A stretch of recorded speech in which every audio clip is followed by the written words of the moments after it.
final day of group stage play. We had a bit of a show yesterday, but instead we're delaying things today as we had a mass internet outage, so we apologize for that, but it is still familiar faces on screen. You might remember me from previous seasons, but Hawker is far more recent. Hawker, how are you doing today? Doing well, thanks. I'm glad that we could get the games to go ahead today. It's nice to have the Counter-Strike action back on our screens.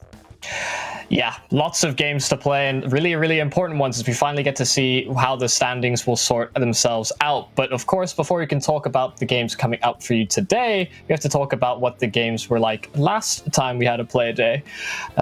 Some fairly one-sided matches, a lot of pretty strong scorelines for the teams that did win. Anything particular to touch on? Yeah, I remember casting this week. Endpoint just ended up destroying Eidos. Eidos had a promising start on Vertigo, but then Endpoint just took over, which is more of what we need to see from this Endpoint squad. And then the game we had highlighted as the exciting one was CEX against Nerd Rage, because it felt like these were two of the newer teams that were competing for the top spots. But again, CEX, I think, showed their better team play overall and better individuals, and it ended up being another one-sided one, sadly. Yeah, CEX have been taking a lot of names and really surprising people with this season of the Premiership, just coming through the relegation stages at the start of the season. They've really shown that they are more than capable of taking some wins off of capable teams, and that is exactly why they find themselves at the top of the standings, alongside Vexed. Yeah, very rare to see a team not called Endpoint or Vexed or one of those lineups that we know and love at the top of the standings. CX have done a fantastic job so far this season. Joint top with Vexed in terms of wins, but with it being the last week in the regular season, they can definitely claim that top spot. And then Endpoint down there in fourth, even with their recent success in some other tournaments, they've lost a couple of games that they maybe shouldn't have here in the Prem. Yeah, the only team out of these that are actually in and qualified for MDL and making it out of the MDL relegations, while other teams had competed for that spot, they made it through, but they haven't seen that same success, unfortunately. It has been quite interesting to see that the Nerd Rage guys, like you said, alongside CX, both of them having these standout performances and just being newer teams that, although we'll have players that people will recognize with these new rosters and with these sort of new strategies and approaches to the game, have been surprising a lot of people. Of course, with the games being shown last week, we do have some interesting plays and maybe some top plays, and we'll get to discuss and find out which of those is going to be the top and the creme de la crop of those top plays.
A lot of lockdown multi-kills, but a commendable effort from Mighty Max in one of those top plays. Any of those that stood out in particular for you, Hawker?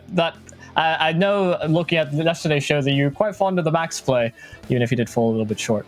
Yeah, it's just nice seeing Mighty Max on there in one of the top plays videos, because we don't normally see him there, but he's been stepping up for Endpoint. It's been nice to see more of a team effort on that squad. And then it's also nice seeing Jenko there, because it feels like every week Jenko's consistently been so good for this now Vexed roster. He's just been very, very solid throughout. So nice to see him getting some love.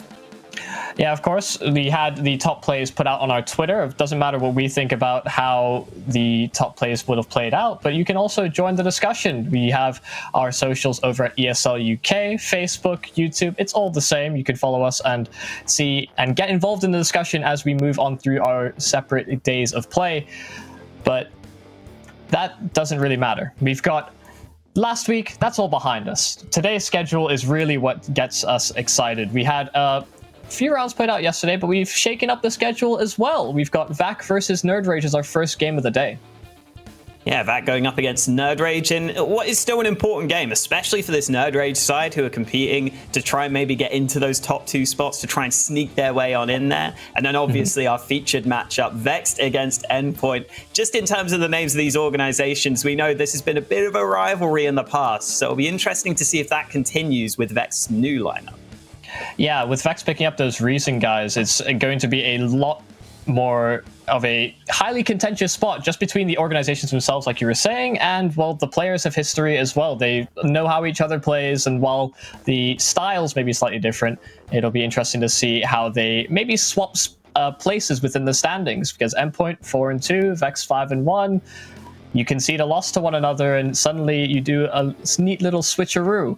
But VAC versus Nerd Rage, we've seen these players before, some of them previous champions of the Premiership. You remember names like Deos, ML Shine are the ones that really stand out as they're extremely high impact performers. But these Nerd Rage guys are no slouches either. They've been in the Premiership in previous teams as well. You'll recognize players like Fraser, Brody, LNZ as well. But definitely a bit of a toss-up, because VAC as well don't have the same roster that we've seen in some of the previous weeks. Yeah, that's been one of the problems for VAC throughout this Prem so far. They've just had players changing in and out. They're chopping and changing whenever they feel like it seems. We've had weeks where Emil Shine wasn't even here, who's meant to be their kind of standout star player. I think Deos is one of the only players that's played in pretty much every week for them. So it's always going to be hard to build up that team play, to build up that consistency when you're shifting players so often. But they've still have been able to at least get some wins so far this season, and hopefully for their sake they can do the same again here. Yeah, it astounds me how consistent ML Shine is, as well as Deos, and just the performances as individuals. It doesn't always have to be some sort of team play. Quite often with these partnership pairs where we highlight 2 players, it'll be because they coordinate so well with one another, but they just work off each other in their own magical ways. But of course, enough about them. Nerd Rage are a team that have been emerging and showing that they have a bit more stride to their step than people were expecting. Yeah, I think Fraser is someone that we were definitely taking a look at ever since he was removed or dropped or whatever you want to call it from that old Vex lineup. And now he seems to have found a nice team here in Nerd Rage, where I feel like he's more of the focal point and has more of an ability to make plays and really work outside of the system and work on his own individual play style. And it has worked out well for him. He's been great throughout this season. And then you've got guys like Tadpole, up and comers in the UK scene for a long time. LNZ's been super solid for this team as well. I think more as a sort of lurk and glue player, which this squad really needs. Overall, I've been impressed with what we've seen from this Nerd Rage roster.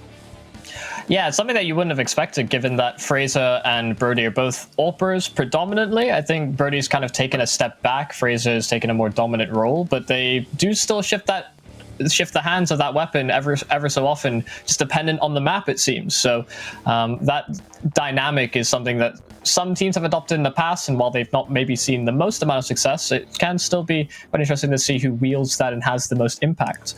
But we are getting closer and closer to our start time. We do have the bans.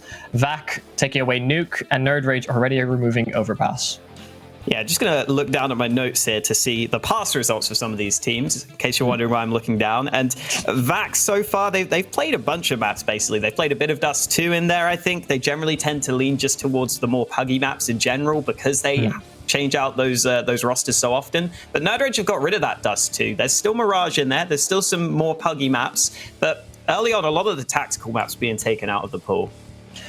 Yeah, not something that's too surprising to see when we kind of give it the caveat that Nerd Rage are a newer sort of team and VAC may not have that same structure, but we end up on Inferno. Still a fairly heavy execute style map, very coordinated in its approach, but can be played to a looser style. We look to the older style teams where they would simply buy SMGs, rush down banana. You can still get success with that, even against more coordinated teams, just because of the surprise factor.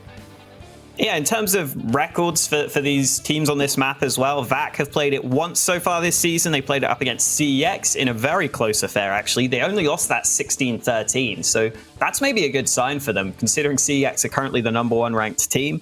And then over on the Nerd Rage side, I don't think we've seen them so far on Inferno this season. I don't mind this map choice from them, though, because if they have some good nades, for example, to lock down Banana on their CT side, there's definitely ways on Inferno you can make the most of having a solid 5-man lineup when you're against a team that maybe changes out players quite a lot of the time. Yeah, it's a pretty difficult one to manage just based on the rotations and how the timings can work in certain teams' favors, just because you give that small little bit of hesitance in going to the correct site. But of course, we plugged our Twitter previously, we plugged our socials, and it doesn't seem like many people believe VAC can overcome Nerd Rage. 99% to 1. I mean, it's not 100%. At least the players have voted for themselves. I mean, they've gotten a loved one to step in and try and shift the polls ever so slightly, but that is very one-sided. I was expecting it to be a little closer. I don't think I've ever seen a poll quite as one-sided as that in any of these matchups. It always seems like the underdogs get a little bit of love, because we've seen a lot of surprise results so far this season, but that is a big one. Wow. Yeah, surprising stuff. And as we prepare ourselves for this game, we know it's going to be Inferno. We know that VAC and Nerd Rage are fighting for that spot, but we are going to throw ourselves over to a short break as we prepare ourselves for that game, guys. Don't go anywhere. Grab yourself a drink. We'll be back in just a moment.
Back yourself. You heard me. Don't back a horse. Don't back a stranger. Don't back a man who dresses like a shinobi. Back yourself. You gem. You rock. You star. You train like a pro. You should be paid like a pro.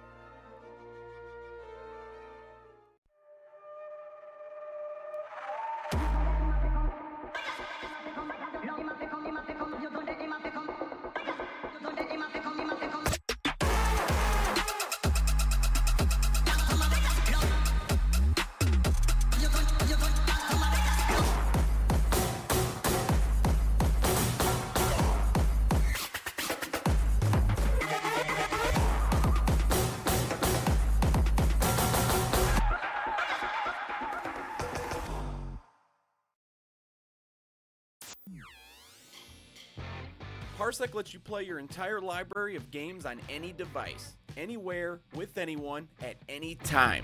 It's easy. Install Parsec and boom, your PC game library is at your fingertips. Are you bored playing solo? Share a link with anyone and go multiplayer. No friends online? Jump into Parsec's arcade and play with people from all around the world. Parsec's available for most things with screens. Download now.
Welcome back, ladies and gentlemen. We have our game ready to play. Vac and Nerd Rage. It's our first game of the last week of group stage play. Of course, my name is Yumi. I'm joined, of course, by the lovely Hawka for all of the action today as Vac will start themselves on the CT side of Inferno. And they're starting, well, Nerd Rage are starting pretty quick on their T side here. Going up through short, going up through top mid. Emilshine can hear all these steps, though. In comes the flank. Quick kill onto the first man. Deos struggling to hold the bomb site, but Emilshine's got a second in the meantime, and here comes the rotation. Vac got the early info, so they can rotate over to this A site. Nerd Rage have got to hold a 2v4 post plant here, which is not going to be easy. Yeah, for now, this smoke is giving them a little bit of time, but barreling on through it. Vac are moving on fast, but Ping, he comes up big with 2 kills. Suddenly, it's a one-on-one. Fraser has it all to play for, but the kid, Rez has it. He's holding it in the corner. It's not planted for Fraser, and he doesn't get there in time. Gets the kill, but loses out on the round. The bomb plant goes Nerd Rage's way, but Vac still comes out ahead. Yeah, the nice thing about that is at least just getting the bomb plant safe on the site, make sure that they have the money to force up into the second round. But if the bomb was planted a bit more in the open, maybe they would have won the rounds there. Like you were saying, the defuse happens in the corner. However, here comes this second round force buy. Nerd Rage instantly buying up a couple of AKs, a couple of pistols in the mix. Vac have got a decent buy of their own, obviously, off the back of the round win. And Deos doesn't connect that shot, actually. He takes damage. Okay, he did land the shot. I was going to say, Ping is down to 13 health. That makes a lot more sense. as we see a bit of an exchange early and a great flashbang. Mr. Hui gets away with a freebie. Oh, the second one as well with that. Those are guns being taken out of Nerd Rage's hands, but the instant double refrag by LNZ that allows them to now progress into this bomb site. Deus will be on the rotation. He's not going to quite get there in time to deny the plant. Nerd Rage should be able to get this down safely. Spam trying to be lined up by Deus actually does hit on one of the shots, so a weakened opponent moving into the site. It's still a 3-on-3, and while they don't have any utility, they also don't have any kits on this back side. Yeah, that's going to slow them down. That's going to make life difficult, or it's going to force them to speed up, if anything else, because the Molotov coming in now has caused all sorts of issues. Deus with the scout trying to line these up. He keeps on connecting, but he keeps on not doing enough damage to get the kill. And with the time so far gone, Nerd Rage are just about going to scrape this round win. They're just about going to get out of there. I think they'll be okay getting away from the bomb. They are very low on health. They've got all the way down Banana, so both teams hold on to 2 weapons, but it's Nerd Rage who come away with the round win. And I suppose this is what comes as a bit of a surprise to us when we saw the poll that came out on Twitter, 99% to 1. We felt like it was going to be a closer matchup, a bit more back and forth and a bit more gritty between these two teams. And we're getting to see a little bit of that to start things off. Some really close retakes going both ways thus far. Nerd Rage just inching away a victory in that previous round. And I imagine it's a sign of what's to come throughout this entire map. Yeah, I wouldn't be surprised if that was the case. For what it's worth, we only have 4 CTs on the server right now, so we're just getting that sorted. Apparently one of the players has had some technical problems, but hopefully they will be back with us shortly. And there we go, back on the server is, I think it was Tadpole who was missing, or maybe not. I don't know who was missing, because Tadpole's now on the backside, so it's all confusing me. The main thing is, yeah, I think this should be a pretty close game between these two teams. I still think that Nerd Rage overall probably just have the slight edge across the board, especially I think on this T side and CT side in general. The fact that it's Inferno, that the coordination I think will be the big difference maker here. But we'll wait and see, because VAC have definitely shown us some signs early on, obviously in that early round win that they've got on the board, and we're continuing to see these force buys come through. So it's anyone's game here in the early stages. Well, interestingly enough, I think Mr. Hoy, he's gone. Yeah, that's who it was, Mr. Hui, or Hui. Oh. I'd never know how to say his name. This is confusing based on the overlay, because we've now got 2 Brodies. Oh no! Oh, it's all sorted itself out. Okay, perfect. Mr. Hoy is still back. Everything just sort of shifted 1 cell in any direction, but we're back into play. Back. Just shy of the round win in the previous one. A lot of tag damage done in the early stages of this round as well. And while they get themselves 1 frag, Lauti and Rez on very low HP already. That makes these SMGs extremely dangerous going into later rounds. And while Deus gets a couple of opportunities, back not able to push that advantage ever further.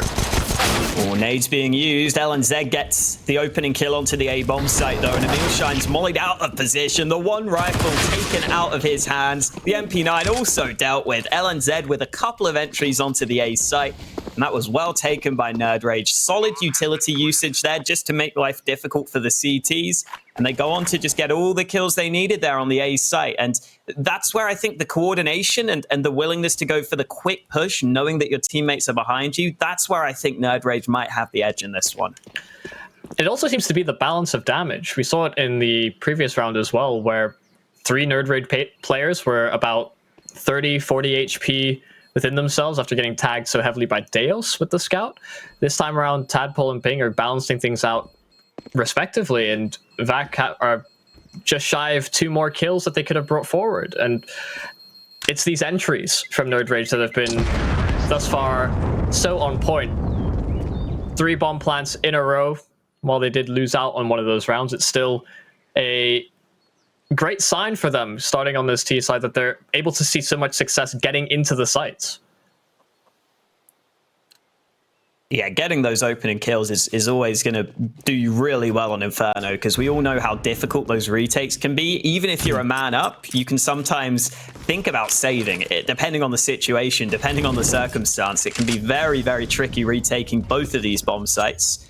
So getting those entries is massive if you can find them consistently. And we've had some of the Nerd Rage players stepping up, which is great because, wow, LNZ again, it's another entry from him, this time on the long side. Obviously, VAC are on a weaker buy this time round, but here come the nades into top mid. Lauti will look to see if there's anything doing, but the smoke has cut off his vision. Yeah, and it's a full-on rat play towards the A bomb site, so Lauti has a whole lot on his plate, still locking in towards that short position, the only place that hasn't been fully cleared by Nerd Rage. He's trying to remain elusive, but around the smoke, Fraser goes into the library, and those books will smack a couple of players on the VAC side in the head, but suddenly they brought it to equal numbers. A weapon recovered now as well in Mr. Hoy, but Ping's position just completely trumps any sort of progress that they were hoping to make onto the site, because Lauti is slowed down and has to take this fight. Otherwise, Ping gets another easy frag. And while it is a labored endeavor by Ping, he will succeed in fragging yet another Nerd Rage player. Mr. Hoy just holding that M4 into the following round. So again, another pretty successful side take, and a coordinated one at that. Even with it being a lower buy from the VAC side, they gave it the same amount of respect. Yeah, still making sure they use their utility. In fact, they may have used more nades in that round with all the smokes that have landed over on long to cut off Arch and to cut off Library. Well-placed smokes from Nerd Rage get them their third round win. And I was saying earlier, it's nice to see players like Ping and LNZ stepping up in these early rounds on this T side, because a lot of the time for Nerd Rage, Fraser has been the focal point of this team. But AWPing on the T side of Inferno isn't something that's always too easy to do. So the Riflers are definitely going to have to step up here, and they have early on.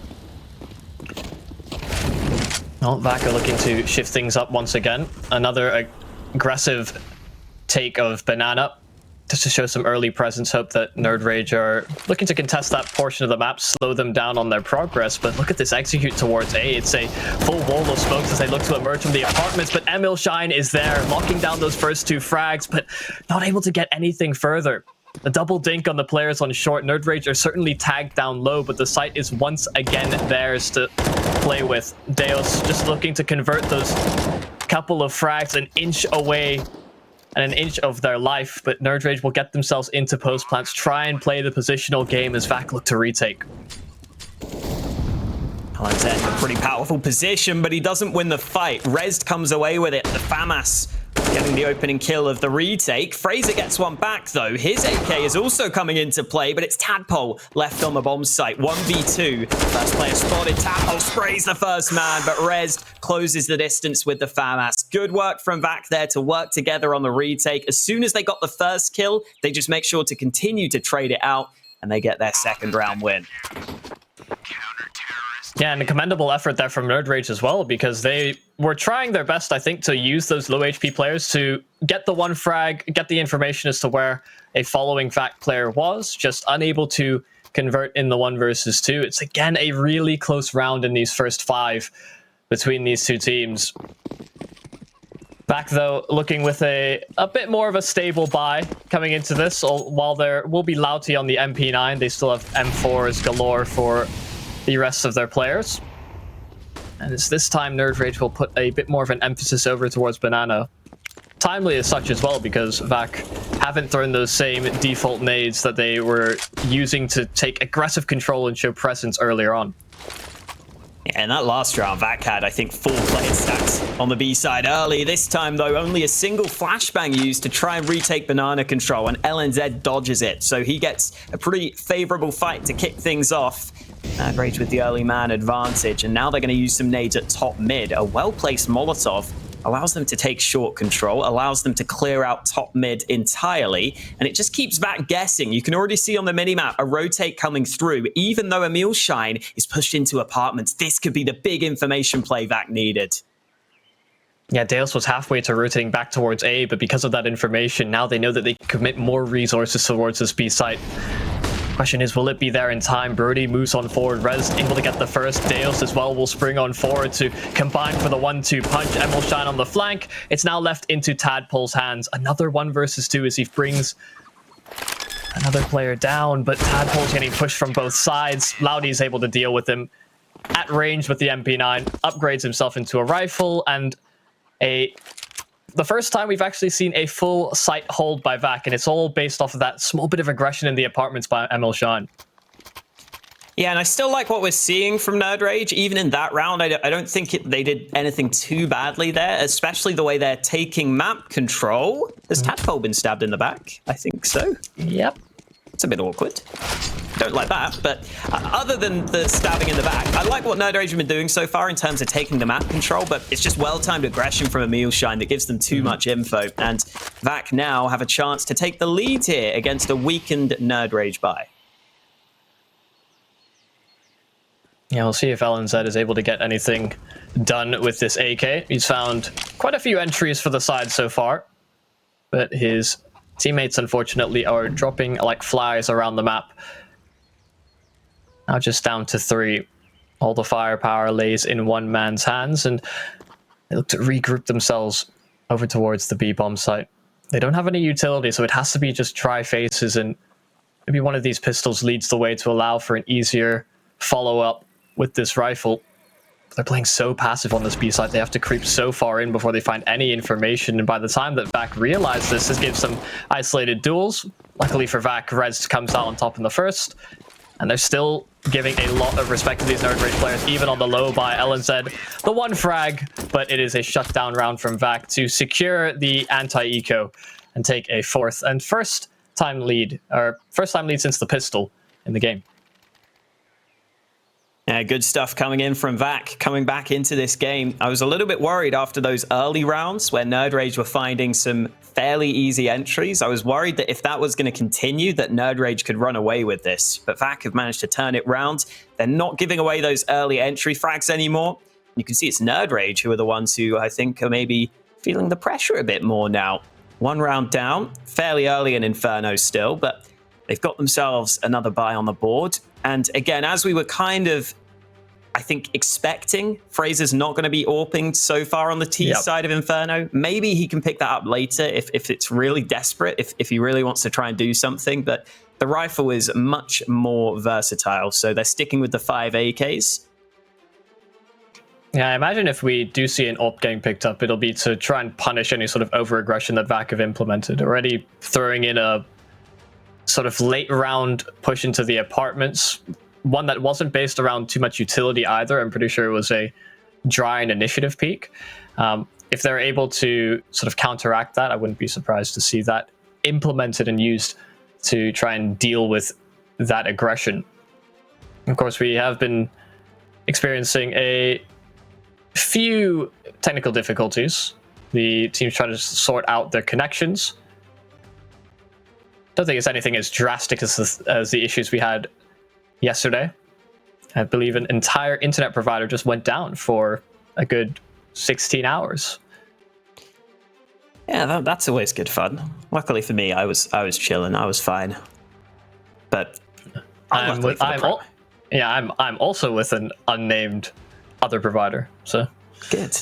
Yeah, it was a weird experience because people that you thought would be playing games, just enjoying their lockdown to the best of their abilities, suddenly vanished off the face of the earth. It's like half of the gamers disappeared at the snap of a finger. Cool. It's like the Thanos of online gaming. Well, we are working on getting that fixed. I mean, there's not much we can do. It's up to the players to sort their own connection out, obviously.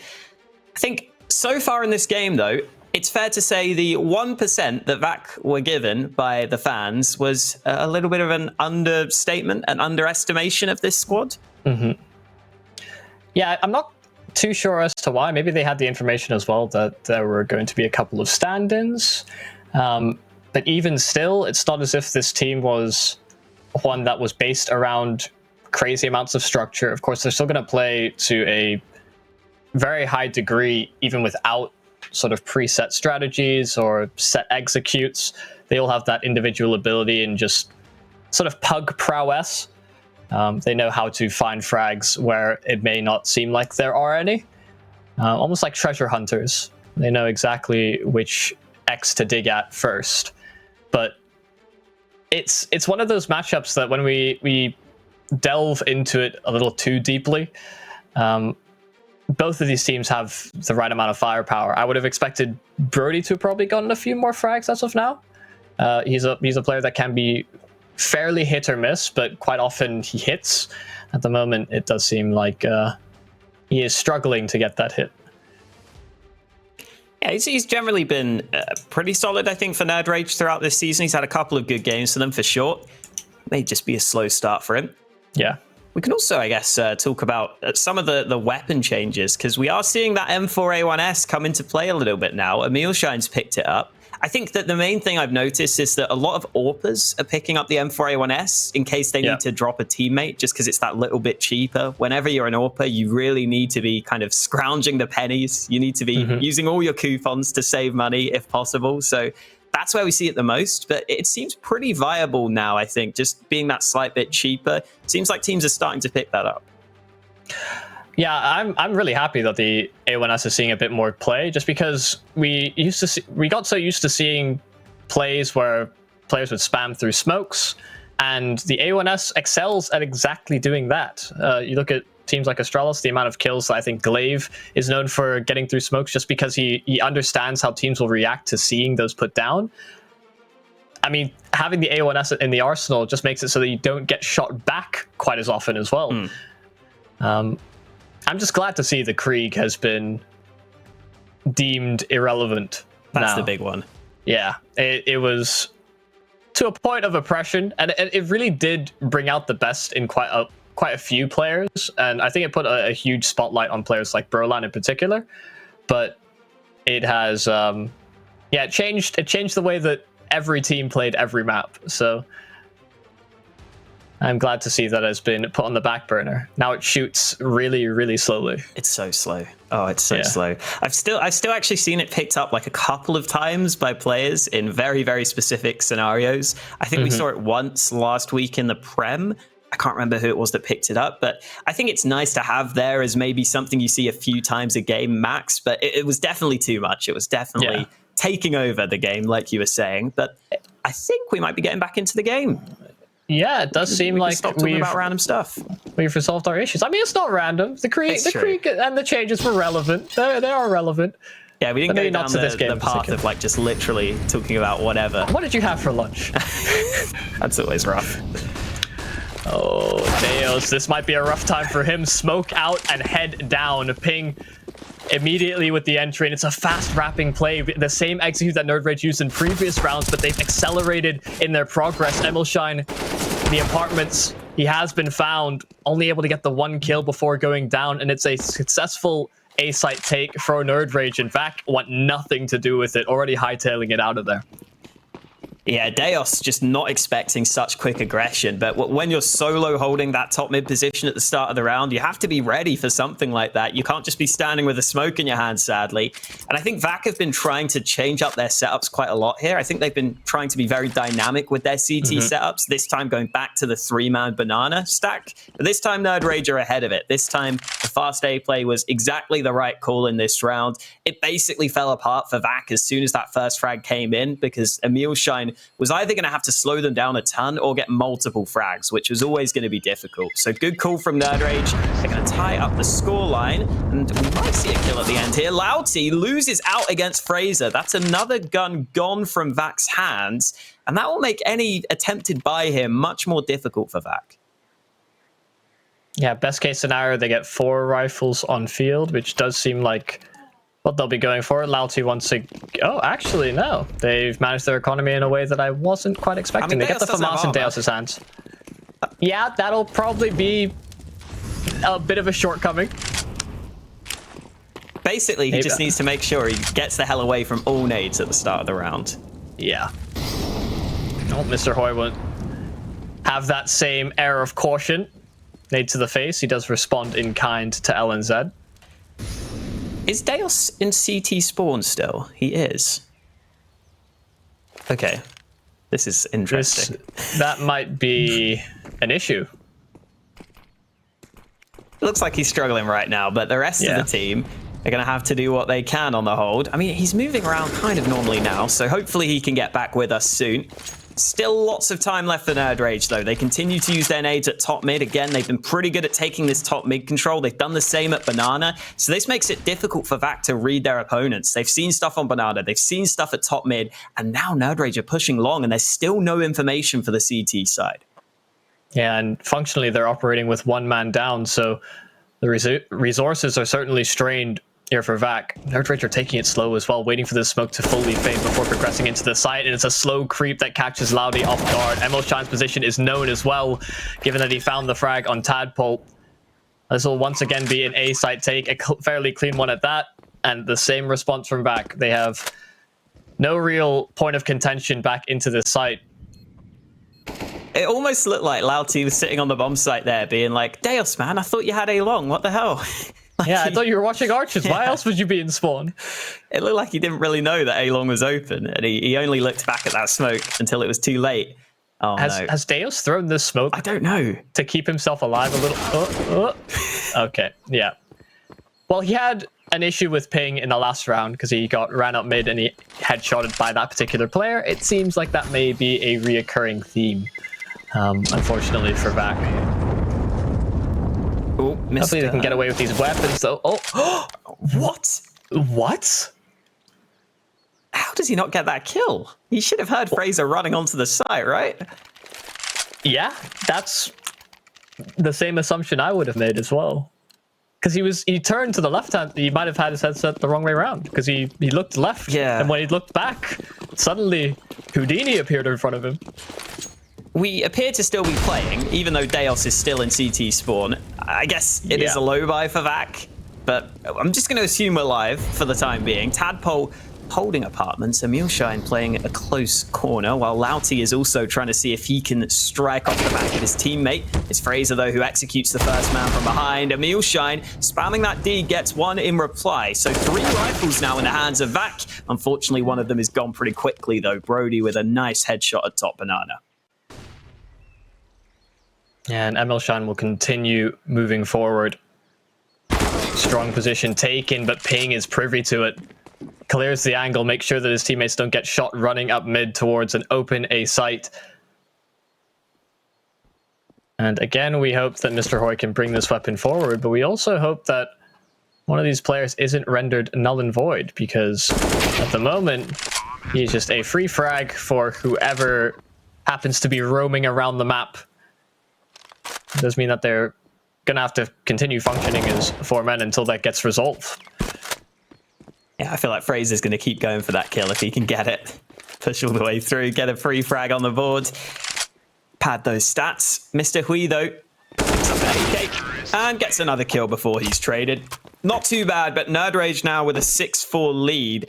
And this is where VAC, again, don't have the best money. It's very awkward for them. And normally on Inferno, we say that the CTs really want to have as many nades as possible. So they're kind of in an awkward spot here where they probably have to buy, but it's not going to be 100% comfortable for them.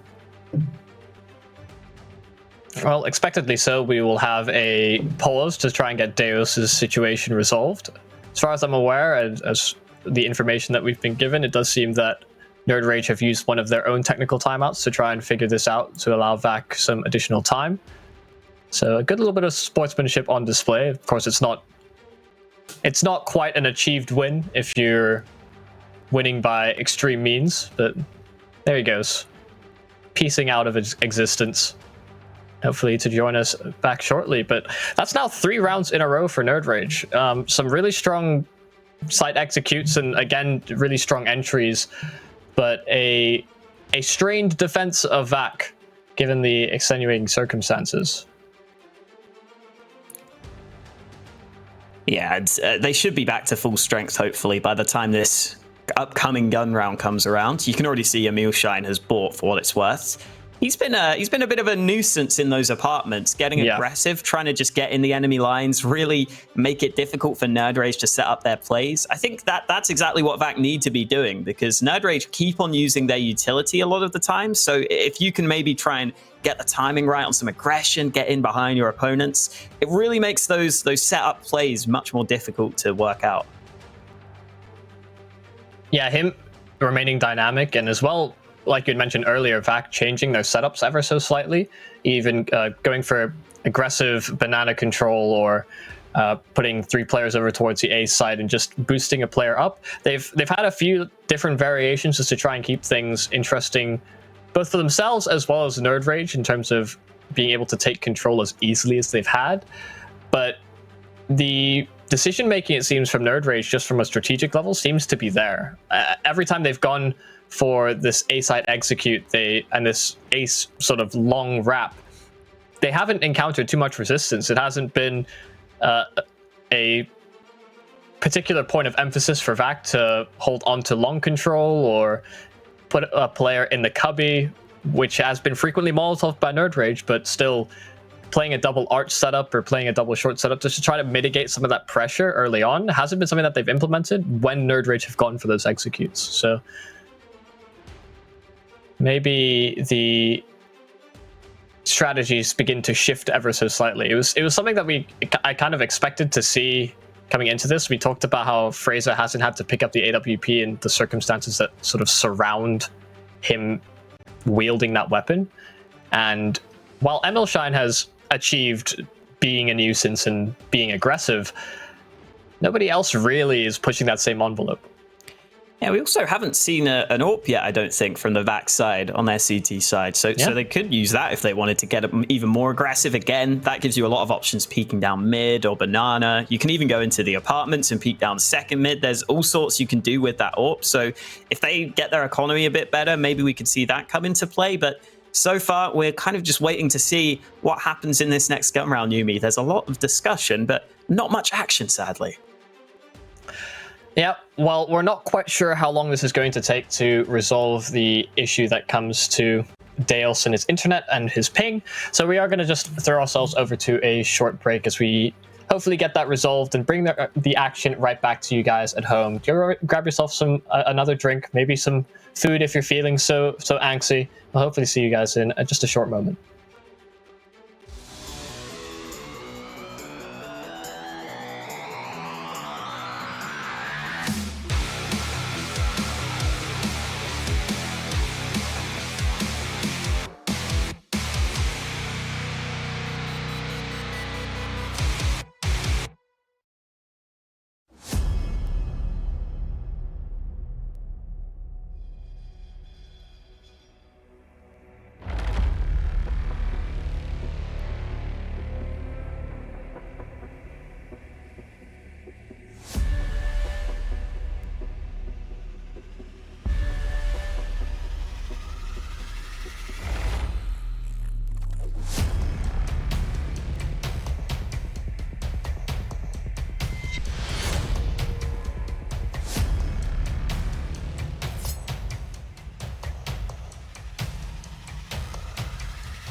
That's why you don't f*** the big dog.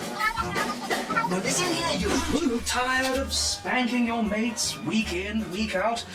Come on, this sad little loser online from Albuquerque, New Mexico, without any rewards other than glory? Try Stakester now. Start using your legendary skills and making some real motherfucking money. Go on. Press it.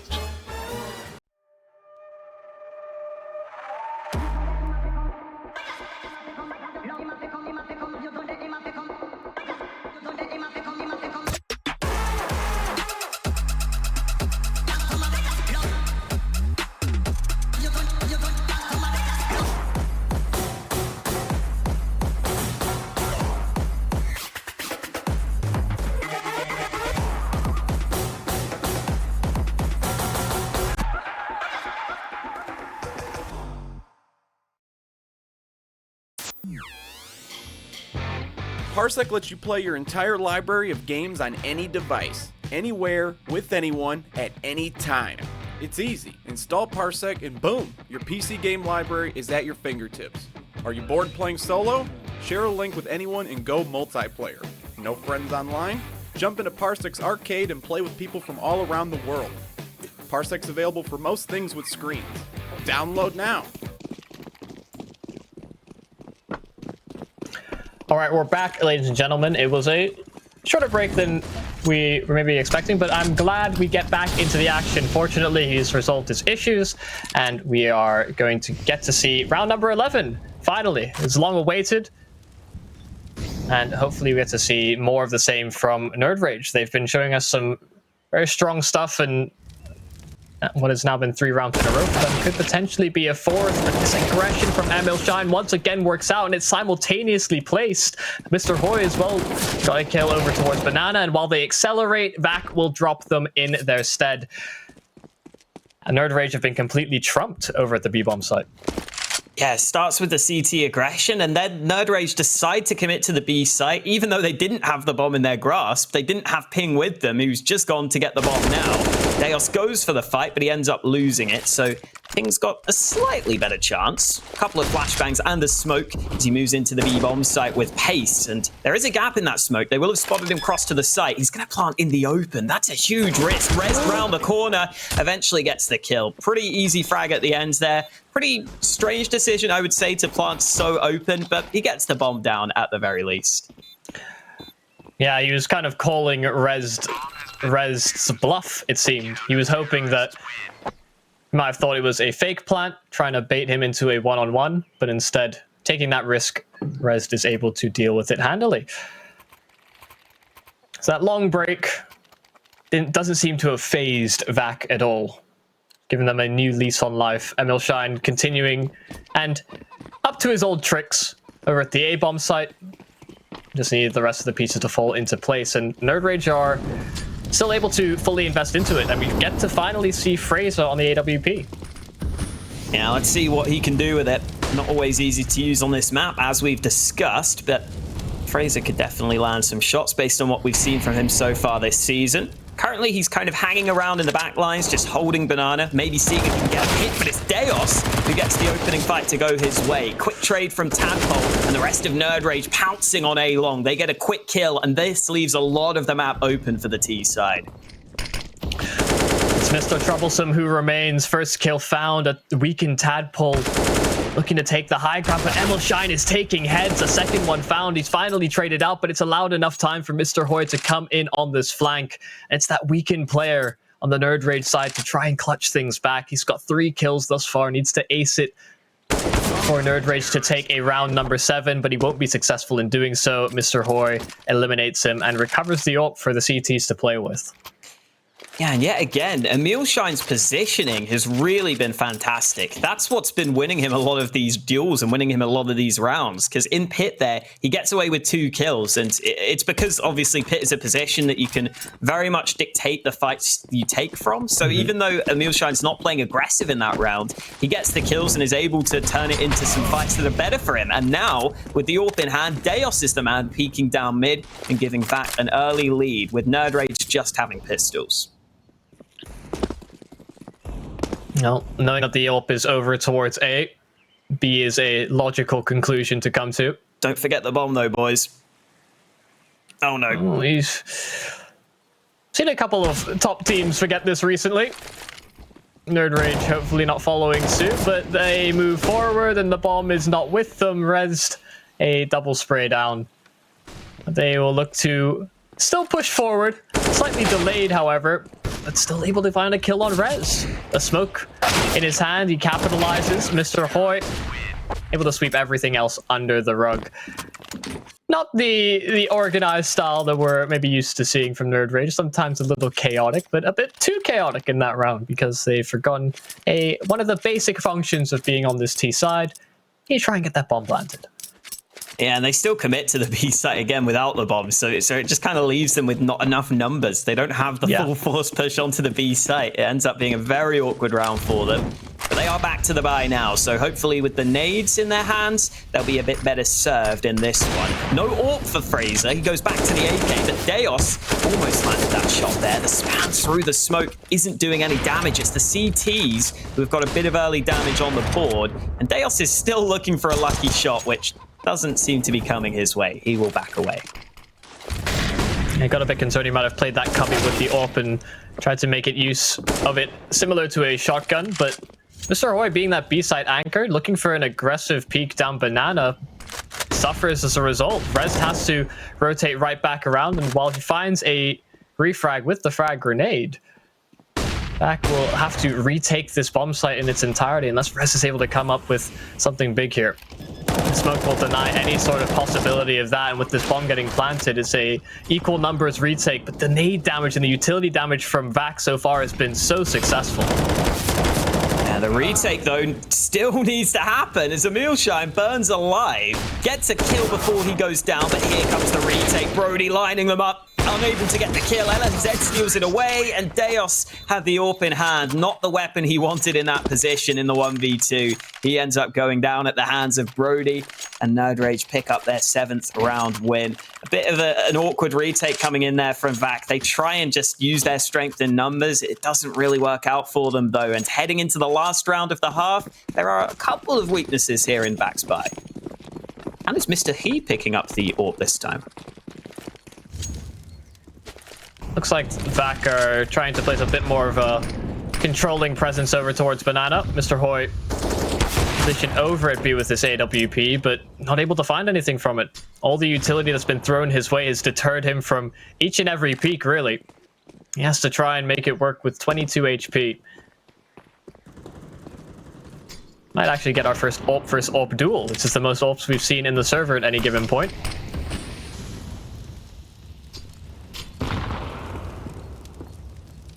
Just a slow approach from Nerd Rage as they wait for the timing of this smoke. The spam from Loudy might be the sign to go, but LNZ's lost ping, at least able to trade. Still a couple players in the side of Vac that can put up a bit of a contest towards this A bomb site, but they're still not too sure. The bomb still sitting just behind top middle. Now they will progress on through. Dale's here with the deagle. Could be dangerous. He gets one. Tadpole able to get one back, but it's trades galore for Vac so far. Emilshine once again a different position and able to find success with it. But back and forth we go. A zebra crossing of frags for both sides, but Ping a 1 versus 2 now on his belt. Bomb will be planted safely on the site, and he has a couple of pieces of utility. The smoke and the Molotov thrown straight into the smoke, which is a bit confusing. But Ping has gone into the midst of his smoke right now, trying to play a very unexpected position. Finally pushes through. He's got a decent angle for the bomb here, but Vac seem aware he might be in this position. Mr. Boy, first man to fall. Ping transfers the spray onto them both. Beautifully done by Ping as he comes up with the clutch and gives Nerd Rage the slightest lead heading into the half.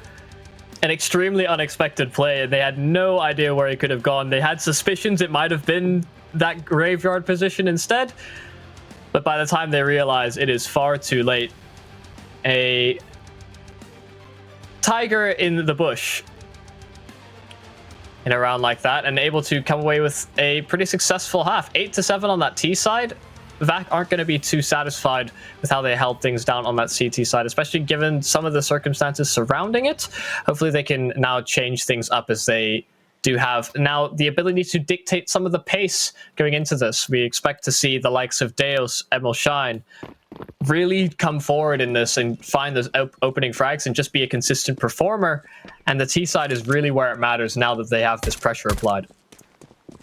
Quick play up Banana looks to be the call for Vac. There's a nade, which is going to do damage across the board. Rez taken down to 42 health, but the early kills keep on coming. Nerd Rage with a couple of early frags. LNZ also gets one of his own, and Brody's getting all the flash assists right now. The final frag found by LNZ. It's a quad kill from him on the round, and an absolute shutdown by Nerd Rage on Banana. Yeah, we talked about Brody not putting up the big stats in terms of in the fragging department, but a great supportive play from him to just buy the utility and implement it so well. And it was just fantastically timed to deal with Vac's push, the HE, the flashbang as well, just getting so much utility, effectiveness, and efficacy. That is exactly what Nerd Rage were looking for to start off this CT half. Just now pistols and a lot of MP9s on field for the CT side. Bit disheartening that we don't see the Bison come through. You think it deserves to get a little love since it's been buffed recently, but even still. Vac are playing it slow and hoping that Nerd Rage get a little bit too over antsy with these money-making machines. Oh, that push onto Banana is ill-advised from Mr. Hui. Mealshine's got one in reply, though. With the Deeg in his hand, you've got to be a bit concerned on the Nerd Rage side. And, oh, the timing on the rotate from Ping was not great. Louty gets the kill with the P250. Another frag found. Vaca onto this A-bomb site with the man advantage. And it's only the MP9s here on this retake, like you pointed out previously. So this could be a bit awkward now for Nerd Rage. Yeah, and there's still this lurking presence in Deus as well towards bottom mid. He spotted out a player coming up short, and Mealshine does take a substantial amount of damage at distance, but Rez has brought it to the 1-on-3, but he gets both with the Deeg. Vac steal that round away with nothing but pistols. No armor, no utility, just pistols. Wow. And Rez hasn't played much for this Vac squad throughout the regular season. I think he's here today maybe instead of Ents or Cape, as we've seen sometimes play for Vac. They've been changing their roster all over the place, but Rez landing some shots there. I was a bit worried that he might not be up to the level, but he is clearly capable here in this game. A couple of great shots there. Vac with an absolute steal of a round. And that could certainly turn the tides of this second half, as it's Vac who are likely to get a few early round wins. Nice nade, though, from Nerd Rage. We'll see if they can compete with pistols of their own. Yeah, and the limited rounds we've seen on the CT side from Nerd Rage, it has been a timely utility. Getting a lot of use out of the HE nade in particular. Smokes do come on through for Vac, so the B site is the intended target, and Deus is the first to progress. Fully flashed up, though. His position has been compromised, but not able to find the damage with that CZ. Fraser does get a little bit ambitious. It is one kill, and he falls as a result. There's some tagged players here on this Vac side. Certainly able to do a bit more damage to the economy, make this a worthwhile investment of a few $100s on the Nerd Rage camp, but not fancying their chances. Maybe don't have the information as well that all these players are tagged down low, given that some of it came from utility, and so they just hope to hold on to what they have for the following round, given that their economic situation is going to be similar, and they're not going to invest as much. Yeah, it might have been nice if Nerd Rage had some nades on the rotate there. Then maybe they could have chucked a nade at the site, seen what they could have done, maybe got a kill or two. With the smoke and the flash, they decide they're better off saving. Ing has got some players close by, but he's sitting back. So it will be an even scoreline. Probably about to turn into a lead for the Vac side of things, though. And they are really hanging on in there in this game. Very back and forth so far. Neither side has ever really come out to a massive lead. And it's kind of continuing to be the case here, because Vac are probably going to take a 10-9 lead. But Nerd Rage are going to do something a bit saucy in this round. All stacked on this A site. Oh, they're charging on through. Louty's the first to spot them at a distance. He's flocking heads and chopping them down as they attempt to get some distance and close the distance with the pistols. Do still find a couple of kills. Ping with the Deagle, but not able to get anything further. That 10th round, the double digits for Vac.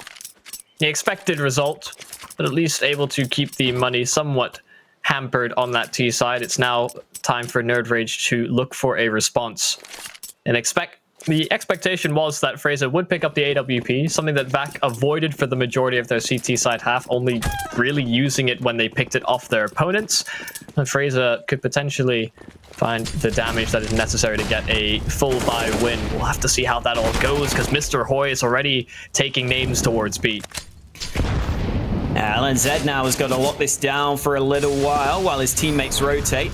He's got the utility to do so, though. And it's worth mentioning that Nerd Rage took a couple of weaker weapons here to make sure they had that utility, including the FAMAS, including a UMP on Brody, which has quickly been taken out of the round. So they've got nades to use on the Nerd Rage side. However, when you get these 1-for-1 trades, it can be pretty awkward to actually line up your setups. They have 2 players on B, 2 players on A right now, but it could very easily be a situation where VAC could take a lot of the map control, where they could even commit to this B site in a 4v2 advantage.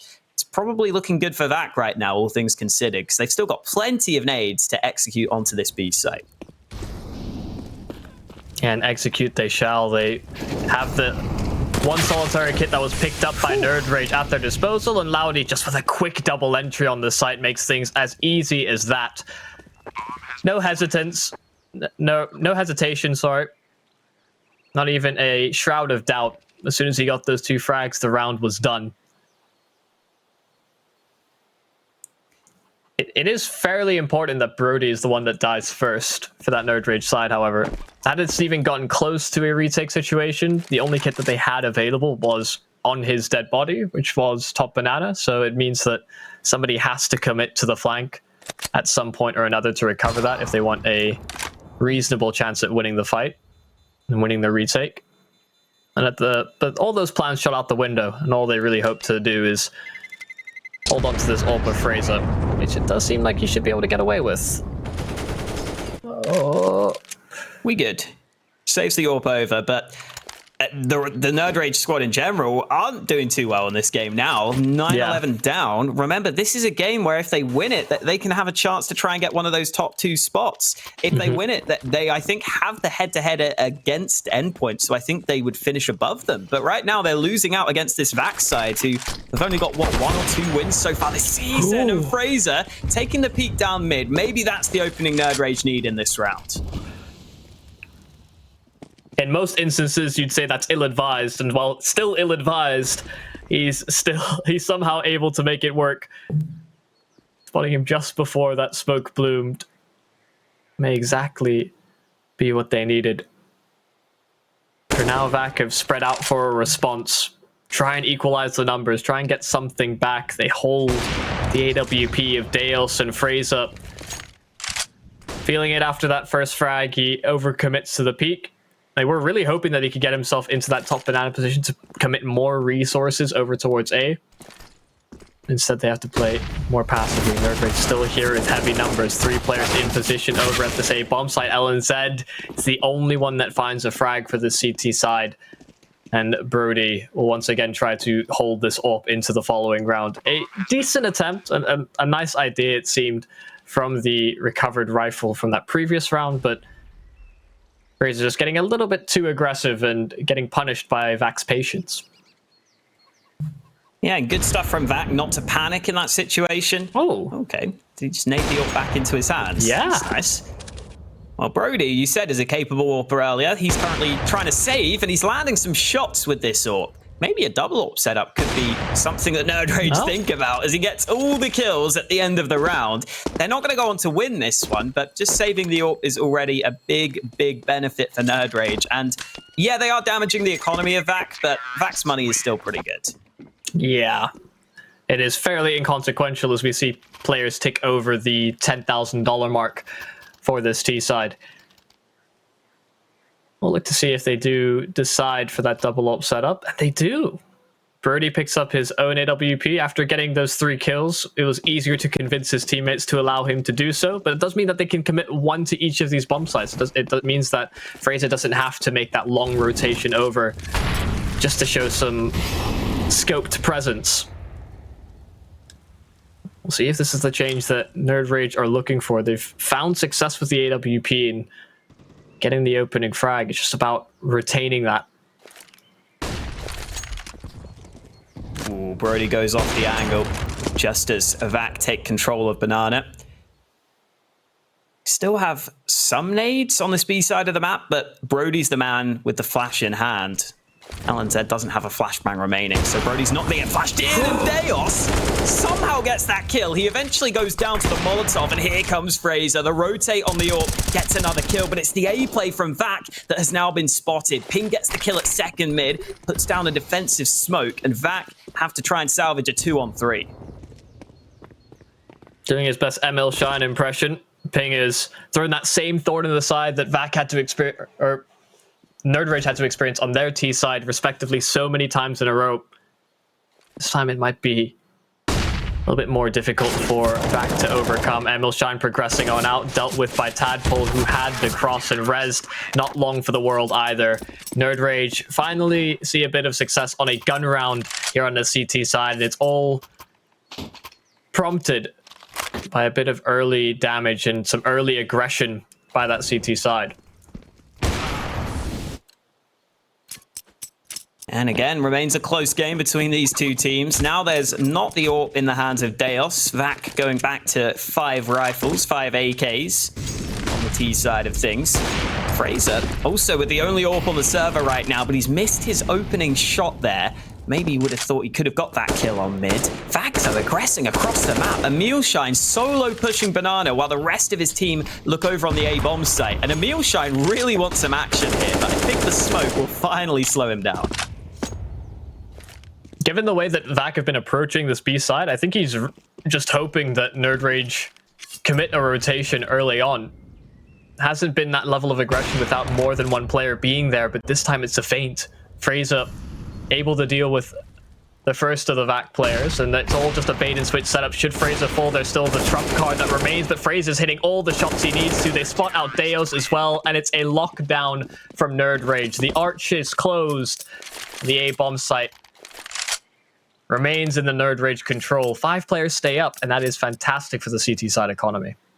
Yeah, and that's more of the Fraser we've been seeing throughout the season, landing some brilliant shots up close and personal on the last 2. And then Ping just waits in the corner, making sure that he can come away with the kills. He's been someone that's maybe flown under the radar slightly for Nerd Rage, but he's been a very, very solid performer for them. And Vac now down to a weaker buy, and because of that, they're going to go for some quick aggression, trying to run down Fraser, who has to land these shots, and he gets overrun. Ping also goes down, and Vac have got themselves a chance here. Yeah, 1 player separated. Tadpole trying to make up for lost players, but Mr. Hoy with the Tech 9, another weapon that's received a buff as of late, and it's seeing a lot of play in this particular round. AWP recovered. Emilshine's got his hands on an AK as well. And this is really troublesome. They're trying to boost over the smoke, but there's another smoke coming. You need to find some level of success with this boost, otherwise things could get ever so dicey. Molotov in. Mr. Hoy flashed up as well. The 1-for-1 trade. It's all on LNZ to bring things back. Emilshine has been so strong in this pit position in particular, but he gets the right timing, catches LNZ looking the wrong direction, and Vac inch away. Another round win. Okay. I thought Emilshine threw away his AK before the round timer had expired, but luckily he dropped it after, so he carries it over. He was looking to save the AWP. He doesn't get that, but he saves the AK anyway. And, oh, Brody's gone glass cannon with the AWP on the CT side. They're back to that double AWP setup, but that could be a massive round win there from Vac. Just the fast-paced play up on A, something that Nerd Rage couldn't handle. They pinpoint that Fraser was playing there with the AWP. This time, though, Brody's AWP on Banana gets the opening kill of the round. Yeah, that weekend buy could certainly change things, but with Brody finding that first frag, not quite what Vac were hoping for. Still able to take control of Banana. At the very least, that's within their control. It's all about clutching at straws and getting information as to where these Nerd Rage players are. Also to make sure that they're not getting too aggressive. It's fairly often that you'll see a late flash play on that B site from the CT side. We've been seeing quite a lot of apartments pushes so far. But Vac are playing it slow, grinding out this clock and hoping to get rid of as much utility as possible as they perform a bit of an execute towards the A side of things. Top mid taken, and Rezzed and Loudy both find frags of their own. There's only 1 player left in their path, and it's Ping. The man who has flown under the radar for most of the season goes unchecked. There's another kill. He's left things a little bit precarious now for Vac because the bomb is dropped and exposed. It allows for the rotations now for Nerd Rage as they set up for a 2-on-2. That bomb will go down safely on the A site. Brody without the Kevlar with the AWP in hand, and they're pushing him close range. He almost lands the shot, but Lauti gets the timing just right. 3 kills on the round from Lauti, and now LNZ has got 2 players up against him. Nades in hand, but Lauti keeps on going. A quad kill on the round, and VAC take their 14th round win. And now Nerd Rage are in all sorts of trouble because their money is very much borderline here. You can already see the decision has been made. They're going to be buying pistols into this round. So if they don't win, if they don't come out with something massive here, VAC are going to be up to map point. Yeah, and it's made all of those people that voted on the socials look like a bit of a fool. 99% was what was predicted, that VAC would not come away with the win here, but they are looking to try and change people's minds about them. So far, the pistols have done a lot of damage on the Nerd Rage side, but VAC are remaining composed, it seems, holding for more aggression on the CT side and trying to dial in round number 15. Ooh, Ping only sitting on 7 HP before, does narrowly get away with his life, but the Tadpole being gone, it's not even a glimmer of hope, really, unless Ping pulls something off that is truly unseen and unheard of. This close player could get caught here. 80k recoverable now for Ping if he wants to use it, which he will. That gives away his position, though. So even though Ping gets the drop on one man, these players are going to know where he's coming from, and Rez lands the shot. VAC up to 15-11, up to map point. And this is going to be a massive win if they can find it. They haven't had too many successful results so far this season, but to close it out with a win over Nerd Rage would be great for them. We'll see if they can take it over the line, though, because here comes that buy from Nerd Rage. Yeah, more than capable of fighting back this Nerd Rage side. We've been seeing them get close and get some really good advantages early on. It's just been about the advantage retention from them on the CT side in particular. Not been quite as back and forth as the previous half, but maybe things change. A much better job of pushing VAC away from this banana position. That gives Nerd Rage a bit of a buffer towards this B site to play with, but they may not even get a chance to use it. Fast play towards A, a lot of utility being expended in this position, and VAC are applying a lot of pressure to this A site. In fact, they're committing to it. Freyza, 1 kill. Tadpole and Ping both combine, and Freyza shuts down another on this VAC side. Lauti dealt with Deos. Oh, he's making a good go of it. Finds 2 frags in an instant, and suddenly does mean that Nerd Rage has to expend a bit more utility than they may have otherwise used had they kept all 5 up for a little longer. Yeah, this is where Nerd Rage just sit back and say, hey, let's not let something silly happen here. Let's not give him any more free fights, any more free frags. Deos, oh, moving in. Gets the chance for a 1v1, but it's the shoulder peeks from Brody, playing it as safe as possible. And with the bomb firmly in the grasp of the CTs, Deos has got to run into the Lion's Den here with 30 seconds left on the clock. The lineup for Nerd Rage, the crossfire being established. Tadpole will be the first point of contact. Oh, doesn't get spotted. Deos is looking for this angle. Freyza just takes his head off. Confident peek from Freyza. Confident round from Freyza. He gets 3 kills in Nerd Rage's 12th round win.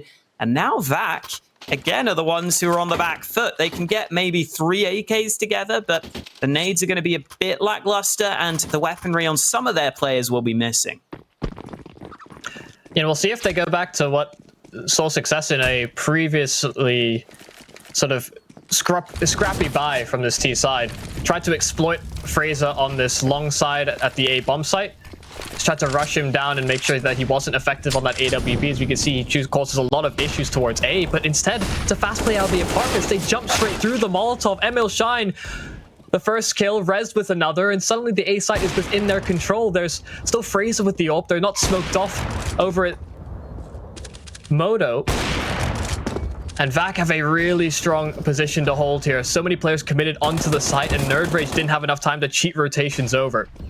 They have nades on the CT side that they may be able to use. Brody's got 1 kill back. The smokes are down. They're trying to close the distance, and they're getting all the kills they need. Lauti also hits the deck, and in a matter of seconds, Nerd Rage somehow win that retake. All the kills coming through. They keep themselves going. That looked like it could have been the round for VAC that took them over the line, but they just crumble on the A site there. Yeah, frag after frag goes the CT's direction, and Vac had nothing to respond with. 4-player retention for the CT side, and Vac forced into a bit of a half-buy. Tech9's out, so we're seeing that more and more these days. We've already seen Vac steal a round away with a very similar buy. Again, the way in which they did it was exploiting the arches, and that's why Nerd Rage have committed a secondary player there. Ping is in support, should that be what Vac decide to go with. Yeah, Vac are changing it up, though. They don't have nades. It's hard to see how they're going to get onto this B site without the utility, especially because Nerd Rage have some counter nades to use. They can slow this push down.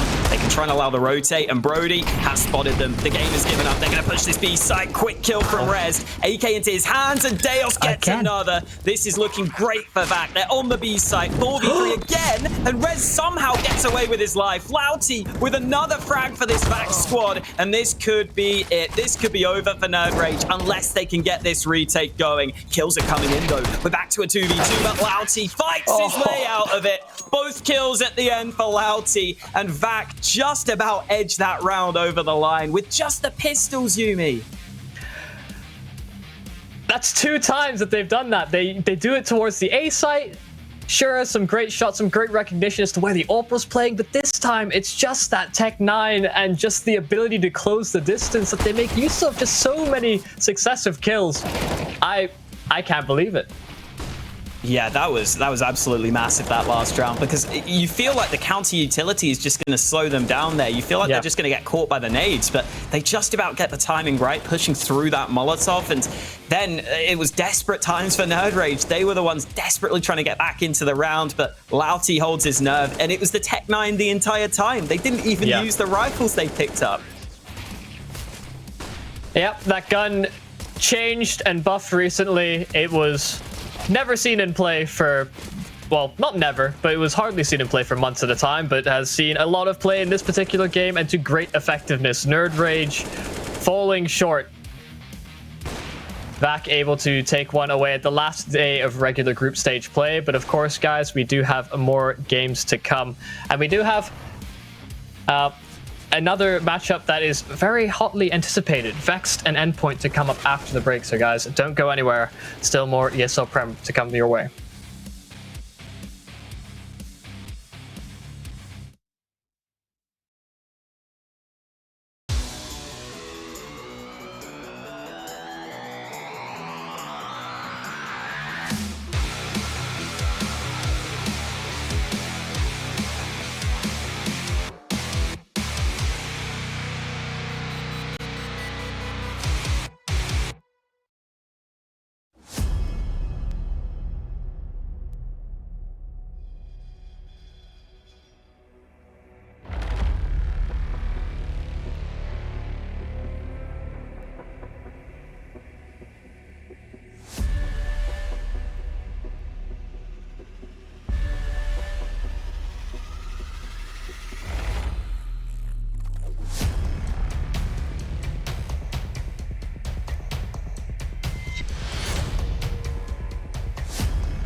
Back yourself.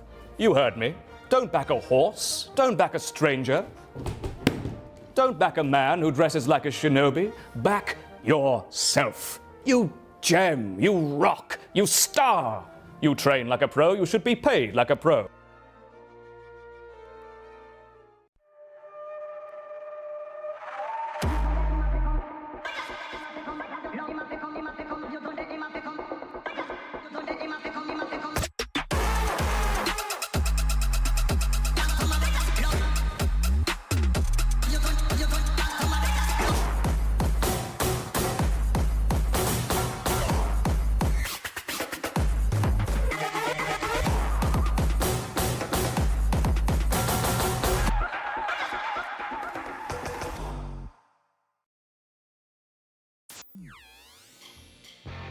Parsec lets you play your entire library of games on any device, anywhere, with anyone, at any time.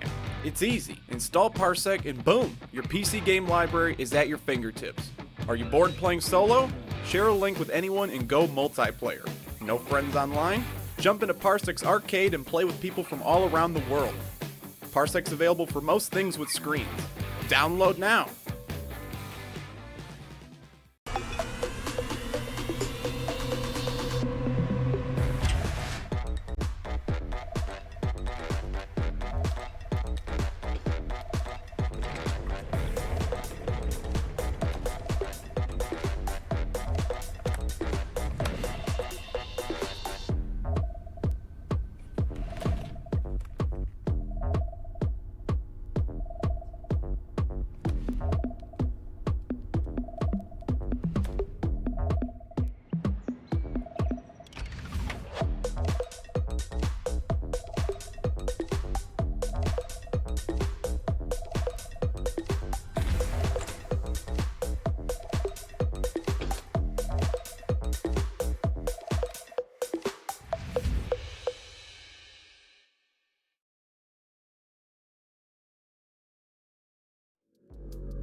Bring the drums in.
Welcome back, ladies and gentlemen, to the ESL UK Premiership. We've had our first game played already, and a surprising upset in what is a very one-sided poll on our socials ended up in a pretty good and strong performance from the likes of VAC.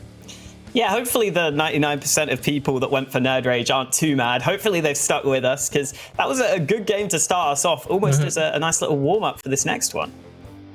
Yeah, Vexed and Endpoint is a really, really hot match to watch, just because we've got these two teams that are fighting to get into that top 2 spot, and it becomes very interesting. Just in our short little break, we were kind of discussing between ourselves that this basically means that should Endpoint win this matchup, maybe they, depending on how CEX do as well, it's going to be a weird fight for the standings at the end of this. Yeah, obviously, Vex versus Endpoint, very much a matchup you've probably seen before if you've watched some UK CS. Maybe not with these exact lineups on these exact rosters, though. It's a new era for this Vex team. They've got themselves Astro as that in-game leader. Jenko's been very, very good for them this season. Super consistent, alongside Fry, who we always know is one of the star players for this squad. Overall, just a very well put-together roster. They've been around for quite a while, and they're always good in the Prem. Yeah, lots of veteran players, just by name alone, everybody will recognize this from multiple seasons of the Premiership, dating back pretty far as well. So it's not as if any of these players have anything to prove other than that they want to be the best in the UK. And they've certainly seemed more than capable of achieving exactly that. Meanwhile, on the other side of things, Endpoint are pretty much in the same boat. Same veteran style players, bringing a few more elements from overseas, but players that have not been shy of participating in UK events before and have shown that they are more than capable of dealing with the UK style. Yeah, absolutely. Crucial as the author for the team has definitely been good.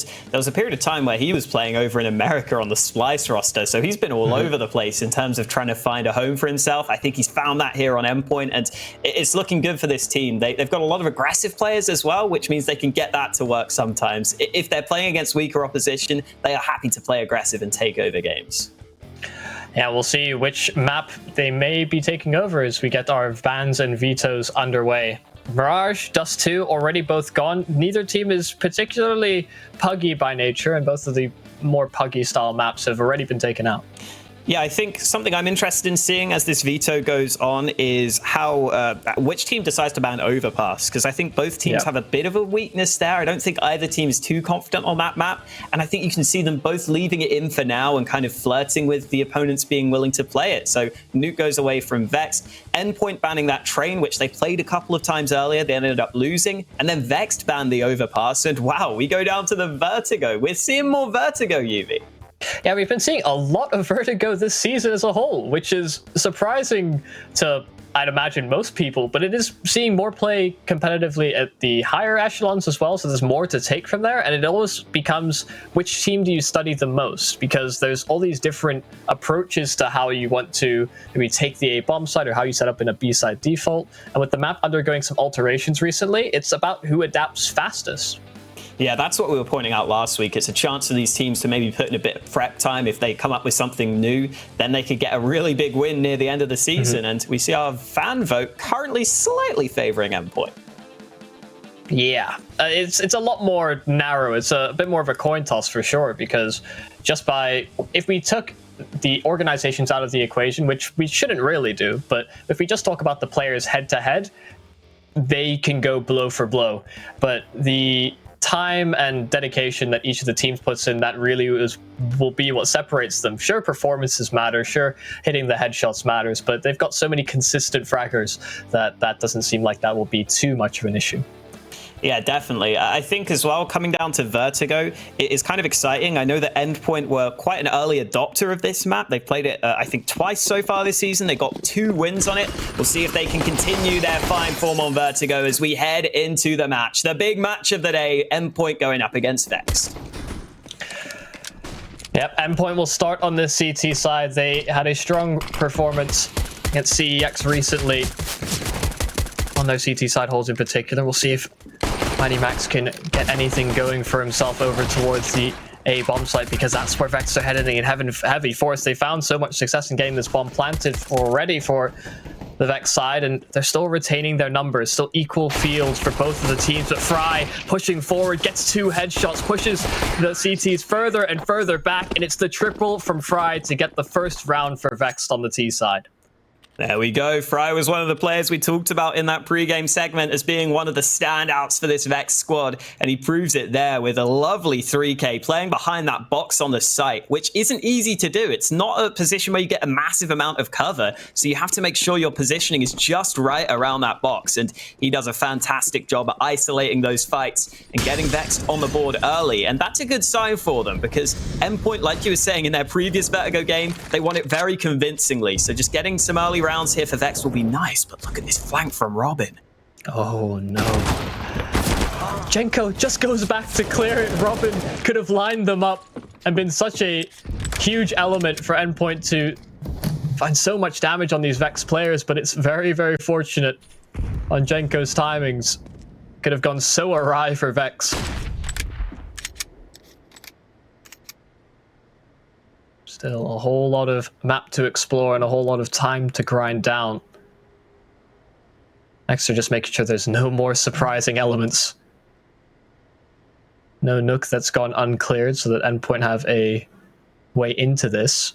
The middle will be taken and slowly progressed on through. 3 players there for Vex. Pulse is just waiting by the steps to pursue the split on the B bomb site. Thomas does spot them out, so there's some information there for Surreal to work off of. He spotted the player out, and he's allowed to deploy the smokes and utility to try and delay the Vex progression. Only one man on the B-bomb site, though, right now. It's Surreal on the CT hold. Good kill onto the first man. Almost gets the follow-up. Surreal somehow staying alive here. He finally goes down, but he's bought a bit of time for this rotate to come into play. Endpoint arriving, and it's back to a 2 versus 2. Thomas doing even more damage. AK recovered. Quick kill found. And now Pulse is going to have to try and play this post-plant. Everyone is low on health. It all comes down to who can pull the trigger the fastest. And Pulse is holding on this close angle, one that should be expected as Thomas lands the shot he was looking for, and Endpoint take a very, very close round, but a huge round win for them on the Force. Yeah, 3 kills for Thomas, and that rotation in from both him and Mighty Max just playing off one another on that short position. It was just perfect. They're able to deal with individual players, recover weapons as well, and just apply so much pressure in the post plant for the remaining Vex members. They weren't able to escape. They weren't able to play the corners and play the time on the bomb. They weren't even being given the opportunity to reposition effectively. And Endpoint absolutely steal that one away. Vex will try and respond in kind with pistols of their own. It's not quite as heavy a commitment. And it's going to be a lot more difficult because the CT side of Vertigo does seem to get more and more favorable these days, and they are gunning them down with the rifles to start things up. A shooting gallery towards the A-bomb side. Yeah, Crucial got a nice kill through the smoke. Had a bit of an awkward fight up close on the sandbags, but looking good now. Crucial with another fast kill. Jenko goes back to pick up the Desert Eagle, but they're going to rush him down here. He should be in trouble. Crucial just about snaps onto the head of Jenko. Endpoint up to a 2-1 lead. And Vex don't have perfect money, but they can afford rifles across the board. They could maybe take a couple of sacrifices on some of their players to get the utility. That might have to happen. Astro's gone for the Galil. So the nade's not the best, but the buy comes through for Vex. Yeah, that's a crucial shot. And if he's able to consistently perform like that on the A-bomb site when they've got weapons in hand, then that is a worrying sign. Look at this aggression from Crucial. The smoke to cover off the scaffolding, it gives him so much space to play with, and he's still not done yet. He's still looking for more as these smokes begin to fade. Fry is inches away from his opposition, but now Crucial will fall back. The damage is done, though. Vex have lost a man as they look to get some control over towards A, and they're still taking tag damage around the map. I like the idea of that nade there from Robin. Does a bit of damage. If they could have had multiple nades lined up at mid, that's a pretty small choke point that you can maybe get a kill at.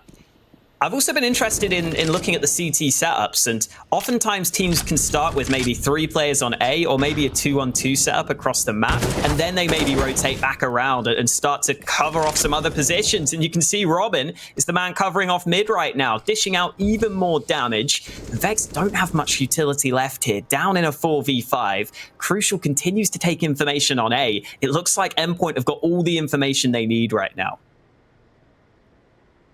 Yeah, a third player can now move over towards this B-bomb site, which is exactly where Vex are headed.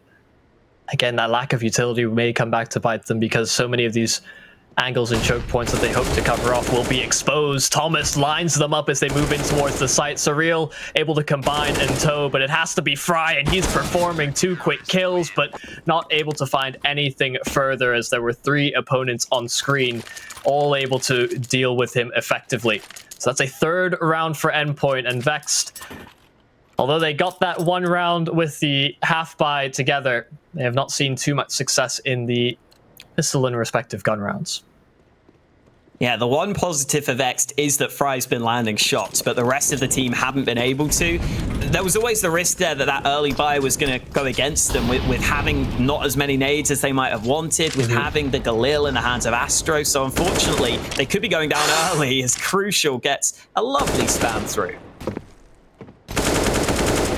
Yeah, you can tell they've been practicing the map because they know exactly which Angles to throw the HEs just to deal some early damage, exactly where to spam on rounds like this, especially when there are smokes down. And it made short work of the Vex to low buy. Now that's not where the emphasis has to lie. Now this is prime position for Vex. Full utility on all of their players. They've got the AKs as well. It's now comes down to the execution and the ability to hit shots, which has somewhat eluded them thus far. We'll see if there's any more of these aggressions from Endpoint to make things a bit more difficult. I was going to say, I was interested to see how the CT aggression plays out, especially at these B stairs. I wonder if you can maybe push players into this position, and Surreal is doing exactly that right now, playing a cheeky spot. That takes full control of the B side of the map, and Robin is also boosted up at mid with Crucial to assist. This can be surprisingly difficult to deal with, but the Molotov to start things off forces Crucial away, and now Robin's got to try and lock this down. They're not peeking his position though, and Robin therefore keeps control of mid. I don't think he wanted to drop off the box. That gives away his position, but Endpoint have held onto this mid control here. Yeah, Stanley just getting tagged by nades, shots through the edges of boxes. Hasn't really seen anybody, but still taking a lot of damage in his pursuit of a bit of control. But after all of that, a bit of presence shown by the T side, a few bits of utility, they double back towards A.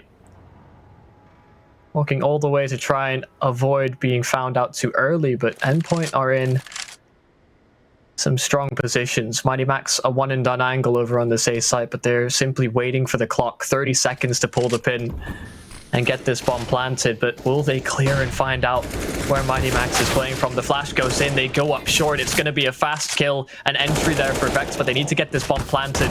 Should this bomb change hands too many times, it can cause huge issues for the Vex side, but the CT retake is very much underway. Damage done on Astro and Stanley respectively, and they continue pushing forward. The Molotov flushing a player out and exposed. It does mean that it does come to the 2-on-2. Astro taken out of the equation, Pulse as well. All eyes on Stanley, but Crucial has been ever his namesake. So many impactful rounds and a very important kill to secure round number 5 for Endpoint. Yeah, you get to see teams continuing to play that retake setup on the A site, on their CT side. And even though it looked like a couple of things were going against Endpoint there, with that Molotov spreading onto Thomas, with some kills going against them, they still find success on that retake. And that's a very important part of this version of Vertigo. Even though Surreal was pushed all the way through B and knew it wasn't B, it's very difficult to actually hold that A site. So they play for retake. They do a good job at doing so. They line up some of their utility to help them out on that retake. And now Endpoint up to a 5-1 lead early on this map. And we've seen, I think, Endpoint play more Vertigo than Vex throughout this. And once again, Surreal is taking control of the B stairs. Robin has now got the opening kill. Everything seems to be going right for Endpoint so far in this round.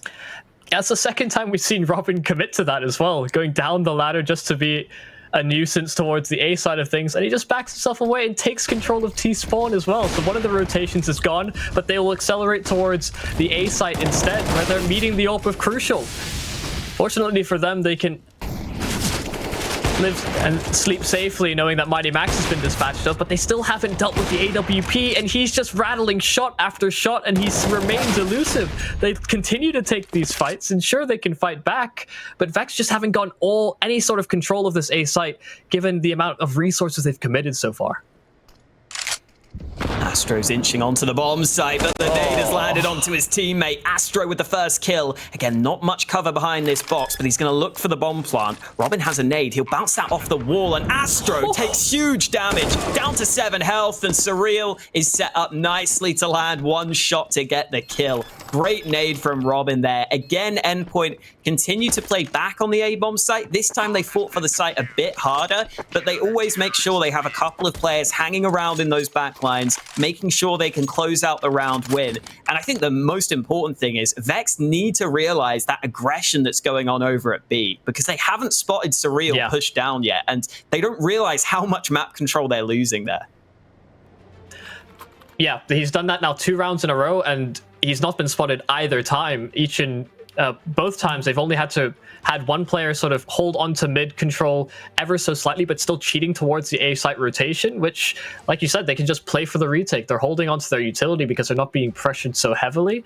It does help that the Vex side haven't found any sort of easy entries around the map. No early peak to take a bit more mid control, and just an early entry to bring the numbers into their favor, which has been something that has been increasingly difficult to do on this T side, especially when we look at Endpoint's utility usage in the early round. Like, they're smoking off the A side ramp so consistently every round that it's very hard for them to find any sort of success, but they change up the aggression. They go with the AWP in towards middle, and although they find a lot of damage onto the Endpoint side, they've lost a player in doing so, and they haven't actually come to reap the fruits of the labor.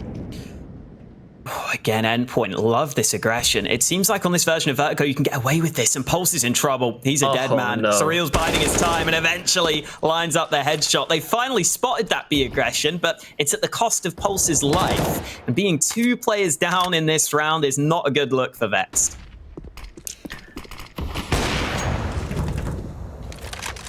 Yeah, it looks like they're clutching at straws, really. Being choked in towards these rotationary positions just outside of A, just outside of B. Those are their only real safe avenues, but even really with Robin being alive, it's still not really all too safe. Crucial posted up on the angle, had the information from Max spotting them out, and they're playing it so respectfully as well. They know exactly that these players cannot be underestimated. They're deploying utility effectively and even trying to go for some gimmicky type frags around smokes. Fortunately, this time around, Crucial will be punished. Vexed, 30 seconds left and 2 players remaining, but just shots being hit on the Endpoint side. Fry, although he's been hitting shots, it's a tall order. Endpoint, a very, very strong CT side to start off this half, and it has been very one-sided thus far. Yeah, I think one of the things that this version of Vertigo especially is good for this Endpoint team, one of the ways it fits them, is the ability for that CT aggression across the map. They've got some players that are very happy to play aggressive. Guys like Robin, who are just happy to push over and over again if he keeps on getting away with it. Thomas sometimes is a similar character. We've seen Surreal get aggressive. This time, though, it's Crucial, who's caught early. That's an AWP into the hands of Vexed. Yeah, Astra will wield it. Again, it's this flank and the rotation cut off, so they cannot go back to B. They just have to continue pushing forward, and they're waiting for the AWP of Astra to find some sort of a pick, and there's the opening. Thomas looking for information at ramp does get punished, and Endpoint do have a few bits of utility scrounging around. Certainly able to get the retake underway because the kits are on every single one of these players, but Vexed, again, still just holding and waiting for those rotations to come in, because Endpoint at some point or another are going to get a bit curious as to whether the A site is still going to be the target, even with the rotation to B being cut off. Flash goes through, here comes the entry, and it's going to work out for them. All the kills found. Surreal finally pulls the trigger on the flank, and he gets the 1 kill to his name, but the round win has got to be out of the question here. I think Surreal could maybe hang around and try and get some exit kills, though. Considering Vexed obviously haven't got much money built up, getting 1 or 2 more kills at the end here would be nice. And Stanley, all the timing for Surreal, he gets onto the angle. Nice little off angle there as well, jumping up on top of the railing to make life more difficult for Stanley. That's another nice kill for Surreal. These are going to add up, Yumi. I got a bit nervous because he saw him coming up the ladder, thought he might have got caught up by the timing because of being caught on the ladder, but then he decides to jump up on the railing, which, while ill-advised, did extremely work in his favor given that off-angle nature. He's not able to find any further damage, so that economic damage that could have been done to the Vex side is not going to be too much of a factor. Everybody should be able to still buy up into this one. It's just about getting subsequent rounds as a result. Sure, they were able to overwhelm Crucial in that previous round, but that is speed and aggression that the Tech-9 really enabled in that particular instance that they won't have to that same degree now that they've got rifles back in the field. So maybe we'll have to see some sort of different adaptation, and Astra picking up the AWPs are already a pretty good sign that they've got something planned. Oh, and he's got the pick with it as well. That was over at mid. We're finally seeing Vexed have a look at some of the other areas of the map. They've been very focused on A ramp in these early rounds, but Mighty Max waiting for the smoke, doesn't get the kill, but Crucial will get one in reply. It's turned into a 3v4 here for Endpoint. First time they've really faced adversity early in one of these gun rounds. They've lost the early trades. And if Endpoint aren't careful here, their economy isn't great. They could end up being on the back foot in terms of the money side of things. So they've got to make sure that they keep on top of this game right now, as Vexed, after getting the advantage, slow it down. Again, they've been aware of Endpoint's aggression, but this time Endpoint aren't flanking. They're not going for too much aggression until Crucial peeks into the open, and now Thomas has got 4 angry T's coming his way. First angry T dealt with, the second as well. Disgruntled opponents left as disgruntled corpses. Thomas looking to get a few more frags. The feet spotted out, but Astro still able to find the shot. Can Surreal pull off the miracle? The smokes are beginning to fade. The first kill found on Astro, and he gets the surprising double kill on both of the remaining Vexed players. Surreal pulls it back with 4 kills in the round to get them their 8th. That's exactly what you want from your B-site anchor rotating onto A. He needs to be able to win some of those clutch scenarios for you, and he gets the feel of the situation just right as he pushes off the edge of the smoke to get the first man, and then it's an easy kill onto the player who is just caught with his trousers down, caught planting the bomb without a gun in his hands. Huge round in there from Surreal as he keeps Endpoint on top for the time being. But now both teams are kind of running low on money. So This is a really important round for Vex here. If they could win this one, they could probably save some more rounds from this half. They could keep it at least somewhat close. Surreal, again, is being such a nuisance here. Yeah, they're just getting so much control over it B each and every round. Whether he's making these players doubt just because of the flanking potential from both him and Robin respectively. Endpoint are continually on the minds of Vexed as to what kind of, which particular trick they pull out from their bag. No tricks as of yet. Endpoint playing it very standard towards the sites. But again, that overplay towards the A side of things, because like you said, Vex have been putting such an emphasis on this A site that it makes a lot of sense that because they keep getting that B information, they can just fight them as they progress onto these sites. Yeah, this is very reminiscent of how teams would play the old Vertigo, just going back to these A executes over and over again from Vex. They haven't shown us much on B or mid, so obviously Endpoint are just going to keep on trying to stack this A site. 25 seconds left. They've been ever so patient, and nobody on the side of Endpoint has really pushed forward. The Molotov still available for Crucial. 1 kill found with the AWP, but all these players on the side of Vex getting shut down as they looked to execute the site late into the round. Stanley, just that lurking player, hoped to be the surprising element, and although he'll catch Surreal off guard, it's not quite enough to get anywhere close to a round win. It's another round for Endpoint. No tricks, nothing special, just waiting out the clock and leaving all the cards really, or putting the ball really in Vex's court to make some sort of initiative play, which it's hard to do when you've been getting pushed and had this aggression forced upon you so many rounds in a row.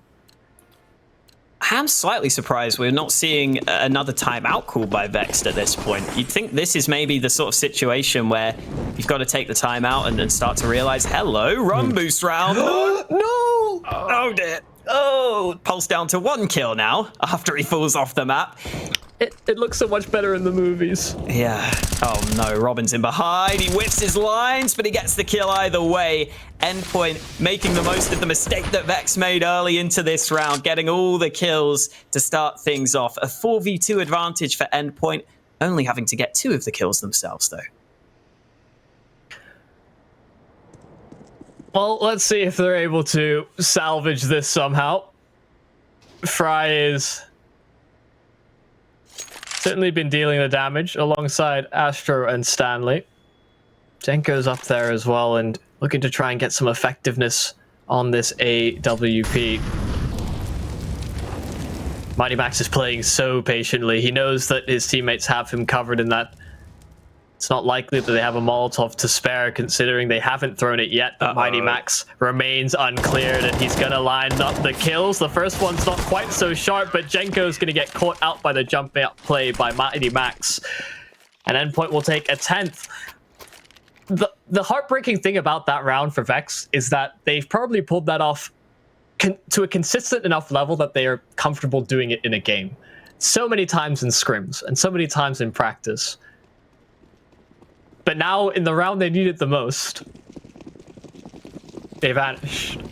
There was another team last week that tried that run boost around, and they also messed it up. I can't remember who it was. It might have been CEX. Either way, pistol rush for Vex. Again, they just love this A site. They can't stop going onto this A bomb site, and Robin is already on the flank. This is ridiculous. The fact that he keeps on getting into these positions is absolutely absurd, because Vex have basically got nowhere to go now. They're being funneled into this A site, and the timing for Robin is absolutely incredible. He's got this flank going. He's probably going to deny them everything. First kill for free. Robin looks for more. The lineup onto both those players is deadly. And Stanley finally puts Robin down, but it's too little too late. He can't keep getting away with this, man. I know. Both him and Surreal on the flank. Robin's been the faster one to do it. Surreal's, slower approach, a bit more calm. Just, I'm still the B-side anchor. I'm trying to maintain my role. Robin doesn't care. And we talked about it earlier, the fact that he does have that sort of can-do-ish attitude of, yeah, sure, why not? Let me just fast flank them because they just keep going towards this A site. I just can't believe he's been able to get so much effectiveness out of it. So many of these rounds in the half. Vex have really struggled to get anything going. Finally, these first few frags do go their way, but can they hold on to that advantage? Because Surreal and Thomas have both combined for frags of their own. At the very least, Jenko holds on to a one-man advantage for the Vex side. And it's now about which site they go to. And lo and behold, the A-bomb site looks ripe for the taking. Surreal's the first man here on the rotate. Smoke and flash combo to try and slow the T's down, and he's done that effectively. Mighty Max also has a full set of nades in his back pocket. So if this bomb plant was attempted on the A-bomb site, he could maybe use the molly and the nade to try and get rid of that man planting the bomb. You can see, though, because Vex have just cut the sound, cut the aggression, Endpoint have to be wary and aware of all sides of the map. So they rotate a man back to B, and this means that Vex should have a good opportunity to get onto the A site here. Mighty Max might just try and use some of this utility to see if he can maybe get a kill, maybe slow them down, but oh no, Mighty Max has left the A site at just the wrong time. You hear the click of the bomb.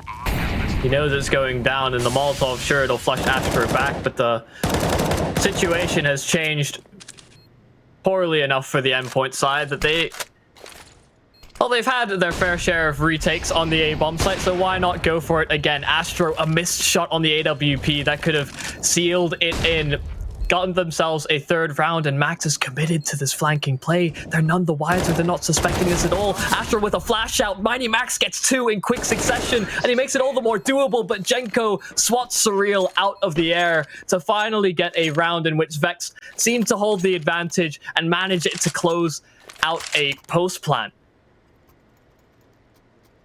Yeah, finally they get a round win, but it was not easy for them, even after they got the 2 picks to start the round, even after they got up to the 5 versus 3. We kind of see the ups and downs of Robin as well, playing his play style, because in the earlier rounds, his aggression was great. He got the flank. In this one, his aggression wasn't as good, and he got caught straight away at the start of the round. Thomas puts that molly down at mid. Surreal has also been spotted on the B aggression, so finally Vex are figuring out the game that Endpoint have been playing. Unfortunately, it might be a bit late in the half, considering this is the last round, but if they could get 4 rounds on the board, that wouldn't be too bad for them. They could maybe compete into the second half. Also, you do worry, Robin's taking that same position that Surreal's been playing so many times in this half, but Surreal's gone, so they might not suspect that another player is taking up his post. Robin there with the first, that's the bomb spotted and dropped. Pulse does guard it, but only on 34 HP, so if Robin pushes for more here, this could be another frag lined up for him. There it is. Robin with 2 kills over towards B, and that's a bit of a problem for Vex because now it has to be bomb retrieval with 50 seconds to get this going. And with a trade in towards mid, the numbers advantage is firmly held by Endpoint. This is a lot of time being used to get this bomb back. They finally realize that the B stairs are clear, but with 35 seconds left, can they even go back to the A bomb site? They don't seem to think so. They're going to commit to B. 2 smokes for them could allow the bomb to be planted. Robin's playing this off angle, which might be nice for 1 kill. He's only on 8 health, so I love the fact he's playing this off angle. He might get away with it as well. Jenko moving in, and there it is. Robin lines up the first and the follow-up frag. On 8 points of health, his position is so unexpected that he can get both frags. That is beautifully done. Yeah, and reading the circumstances perfectly, he knows that they'll want to play it slow, clear out the angles methodically, and he's able to just line them out and knock them down. What a commanding CT side from Endpoint. I thought it was going to be a strong performance from them on that side of the map for sure, but expecting something more in the line of 9-6, 8-7, nothing like this.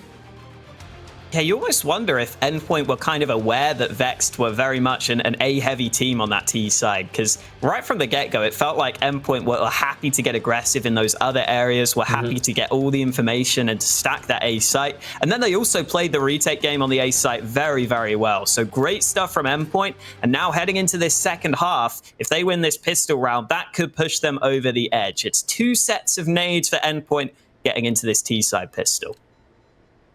Also, by the way, Mighty Max is top fragging.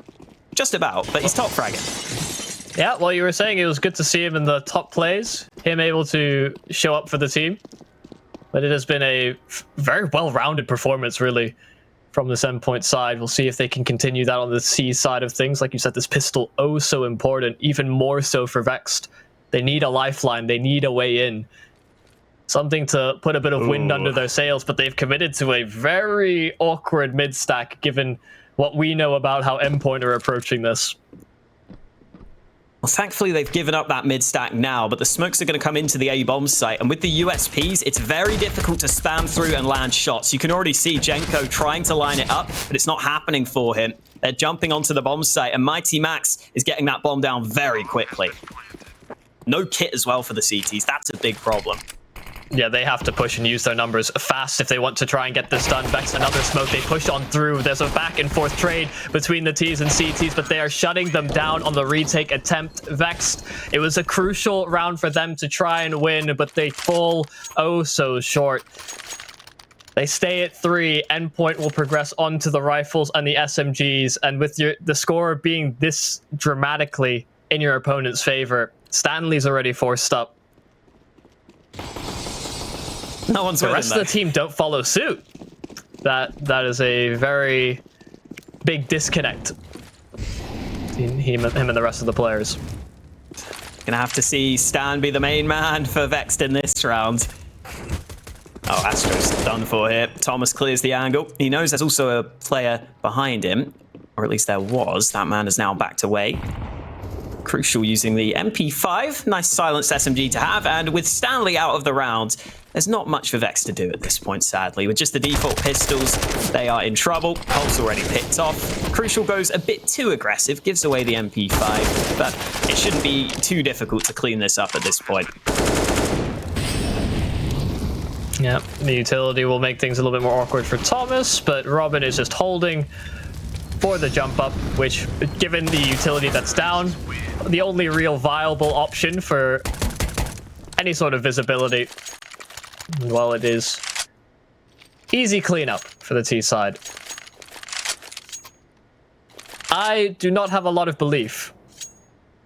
Unfortunately for Vex, they have met brick wall after brick wall and someone pulling the chair out from under them several times in this game already, that even if Endpoint do end up in a bit of turmoil, it does seem like they will have some sort of an answer. We'll just see if the Vex players can step up in the moment, try and find some second wind into this half. It's a reasonable start for them, the 1-for-1 trade. There is a player playing on the new sidewalk position. It's not so new anymore, but Jenko, Oh, he goes for the information play and it costs him his head. Now it's only Pulse currently on the A site, and the rotation isn't really here right now. Vexed are staying spread across the map. That means that Pulse would have a lot to do, but finally Stanley comes over to assist him, and that's going to be important because the smokes are starting to come in, the Molotov to follow. Endpoint are going for this A site commitment, or so it seems. They're taking their time with these nades, but finally they will move on in. Pulse, the first line of contact, tries to hold it down, but he's about to be flanked. Great flashbang. It might have been a team flash actually, because there was no flash assist on that one. It doesn't matter. Endpoint get the round, and they're one away from victory. There is no real right answer as to how Vexed approach this to get them the rounds that they need. So many times that they've gone for some good peaks and good sort of team play elements. Even that round, Pulse had a flash towards short, got some information, tried and take a fight, see if he could find an early advantage for the Vex side. But after he was cleared, no way that he's expecting a flank from Max. Seems like there's always something else, something that's not been considered. And well, we've got the XM on field for Jenko, and he's looking to make use of its good effective range. Could well find something around the smoke. Good damage onto Robin, but unfortunately not a free frag. Surreal taking up his area of the map that he loves so much. His favorite spot, I think it's fair to say. Gets up on the railings and gets the kill onto the B-bomb site. Now Vex are going to have to be worried across the entire map. You can see they're going to aggress onto the ramp, but Mighty Max seems to have stopped that. He gets a kill on Astro, and the rest of Endpoint move onto the B-bomb site. Pulse trying to win this fight. Doesn't happen for him, and Stanley needs a 1v5. First kill is there, but I don't think it's happening. Crucial closes it out, and Endpoint absolutely dominate Vex. 16-3 here on Vertigo. Yeah, that is definitely not the scoreline that anybody would have predicted coming into this matchup. We saw it was a 60-40 split on our poll on our social media, and not even anywhere close. Just the amount of times I'm still baffled. Robin and Surreal just getting away with absolute murder in both mid and B respectively. That is almost definitely some sort of read-in game plan that they know Vex don't put as much of an emphasis on that portion of the map. Yeah, it basically looked to me like Vexed were kind of playing like it was the old version of the map, where you'd always go A with those executes basically every round. But now you've got options at mid, you've got options at B, which I think you need to make the most of. And fair play to Endpoint, because it seemed like they either cottoned onto that very quickly, or they may have had that game plan heading into the game. It's hard to know, but whatever the case, they did an unbelievably good job at countering their opponents here. Yeah, it seemed like so often Vexed, even when they were going for these A-site commitments, it was very rare that we saw them commit early into a round. They maybe find one kill. Getting to see that again is not fun. The failed run boost, but just getting the fact that they went for these late executes, and even if they found an early pick, they would always slow down and just wait for Endpoint to make the next move. And so rarely did they actually fall into that trap on the Endpoint side. They remained patient and just held for something on the side of Vex, a bomb plant noise, smokes going down, utility, anything to prompt some re-aggression, and just playing for that retake, which, like we saw, they were successful in getting so many times. Yeah, I also think that there were some things on Vex T side that most teams generally use that they weren't really using. So, for example, there's a smoke you can throw from T spawn that goes to that sidewalk position over on the A ramp that most teams use. You even saw Endpoint use it there on their T side towards the end of the game. But Vex basically never used that smoke, and that makes it so much easier to take control of A ramp if you have that smoke in play. It just cuts down one of the options that can be a very powerful one. So overall, it just seemed to me like Vex hadn't put as much time into Vertigo as they maybe needed. Maybe they overestimated how good they were on this map. I don't know if they had a few good scrim results or something, but Endpoint have always played this map. CT side, they looked very ready on the A side of things especially, and they looked pretty ready for those new changes in terms of some aggression at mid and B. And overall, just good stuff all around from Endpoint, it's got to be said.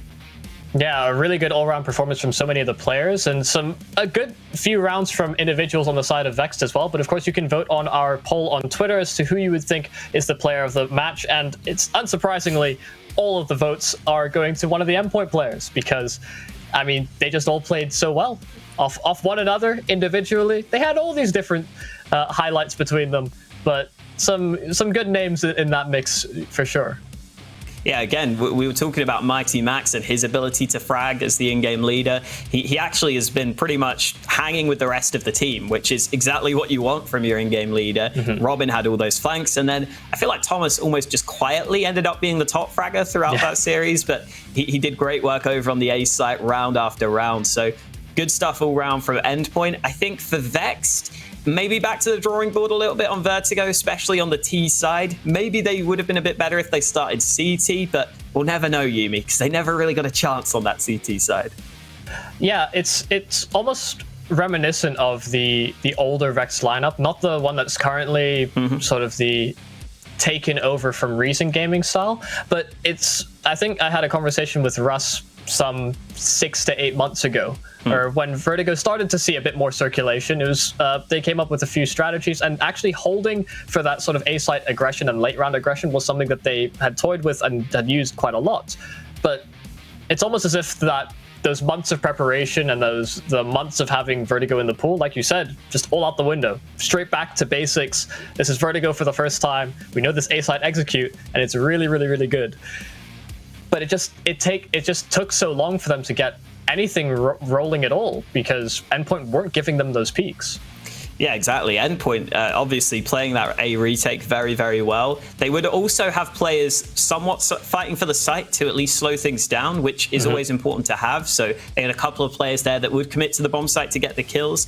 Then they just did a great job of holding their nades. And I also think that Endpoint showed us a couple of rounds where they switched up their CT setup, which was nice, because I've noticed a lot of the top teams on this new version of Vertigo seem to be changing up their setups very often. I was watching Astralis, and they were basically giving the reins over to Device for him to take any position on the map he wanted to. Sometimes they'd have 2 players on A and then 2 on B and 1 man at mid. Sometimes they'd go aggressive on mid. They were basically just switching up their setups all the time. And Endpoint, I think if they faced a bit more adversity, I feel like they would have done the same thing. They did a couple of in the early rounds, but then they realized that Vex are only really going to go A, so they just decided to stack A, and they got the read right. Yeah, the couple times they got punished with early peaks, they just went for something slightly different, just buckled down on that over-aggressive B stairs play as well. And, well, we can't commend Endpoint enough for just how much of a blowout this game was, I suppose. Anyway, that's enough us talking about how Endpoint did so phenomenally. We still do have a game to come up after the break, and it is, again, more Vertigo. Spoiler alert. But don't go anywhere, guys. We've got one more game for the end of the night of our last day of group stage play. Don't go anywhere.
Back yourself. You heard me. Don't back a horse. Don't back a stranger. Don't back a man who dresses like a shinobi. Back yourself. You gem. You rock. You star. You train like a pro. You should be paid like a pro.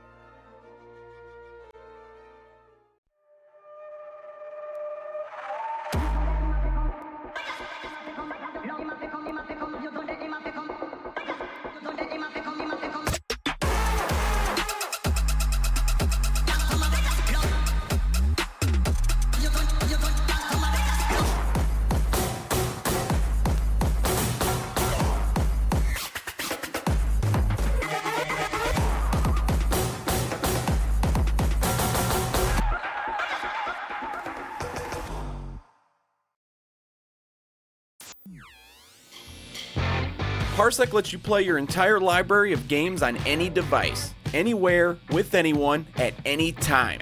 It's easy. Install Parsec and boom, your PC game library is at your fingertips. Are you bored playing solo?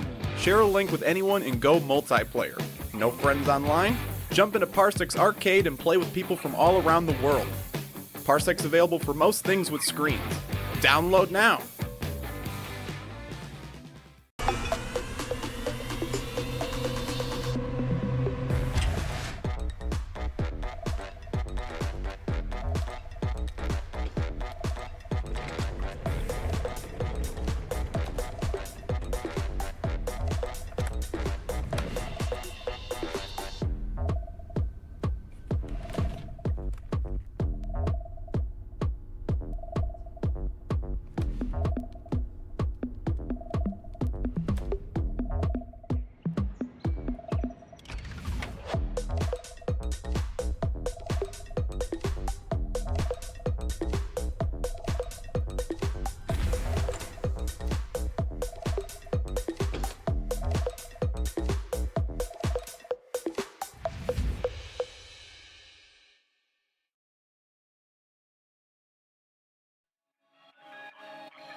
A dominant performance and a fantastic win on Vertigo, but we've got another Vertigo game coming right up. Of course, my name's Yumi, joined by Hawker. We've been here all night so far, and we've had some interesting games to say the least. Some unexpected wins for both of the games, actually. We weren't expecting VAC to come away with a win, and we weren't expecting Endpoint to demolish Vex, but there we go. Of course, we had the rundown of the teams just show up, but we've got CEX versus IDOS as our next game to come up. If you were with us yesterday, we did start off that game, and so we will continue that same formula, but we have instead put it at the end of the night instead. They are going to be starting on the same score as well as from last week's play. Yeah, we got a few rounds in before some of the internet issues started plaguing the entire country. So there are a few rounds played, but everything to play for, and everything to play for in terms of those standings as well, because we were talking about this just before we went on, but CEX are going to want that top spot. They're going to want to be able to make sure they can go straight through to those finals. Yeah, it's top number one that goes through to the finals straight away. 2 through 4 will have to battle things out in the playoffs instead. So it's very, very important that they secure that win, especially with Endpoint taking over that, taking the win of their own. If they go in the head-to-head, I think Endpoint have secured themselves a number one spot. So this win is imperative.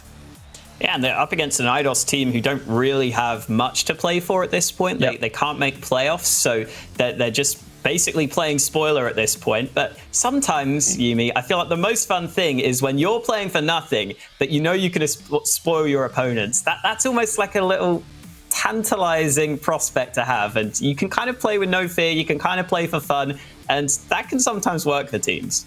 Yeah, we'll have to see. We'll just give a quick rundown of the map vetoes that we had on yesterday's broadcast. Of course, we have a bit of a spoiler. We know what map we end up on, but Inferno, Dust 2, Mirage, all banned by CEX, Train, Nuke, and Overpass. The more strategic style maps definitely eliminated, but Vertigo has been a map that CEX have been pretty good at putting teams through their paces on. We saw, I think, a 16-13 or a 13-16 loss against Endpoint, who, if they're demolishing Vex like that, CEX definitely have more in their tank than I think IDOS may be prepared for. Yeah, and then they also had that 16-8 win against Nerd Rage just a few days ago, where Murky was just unbelievably good.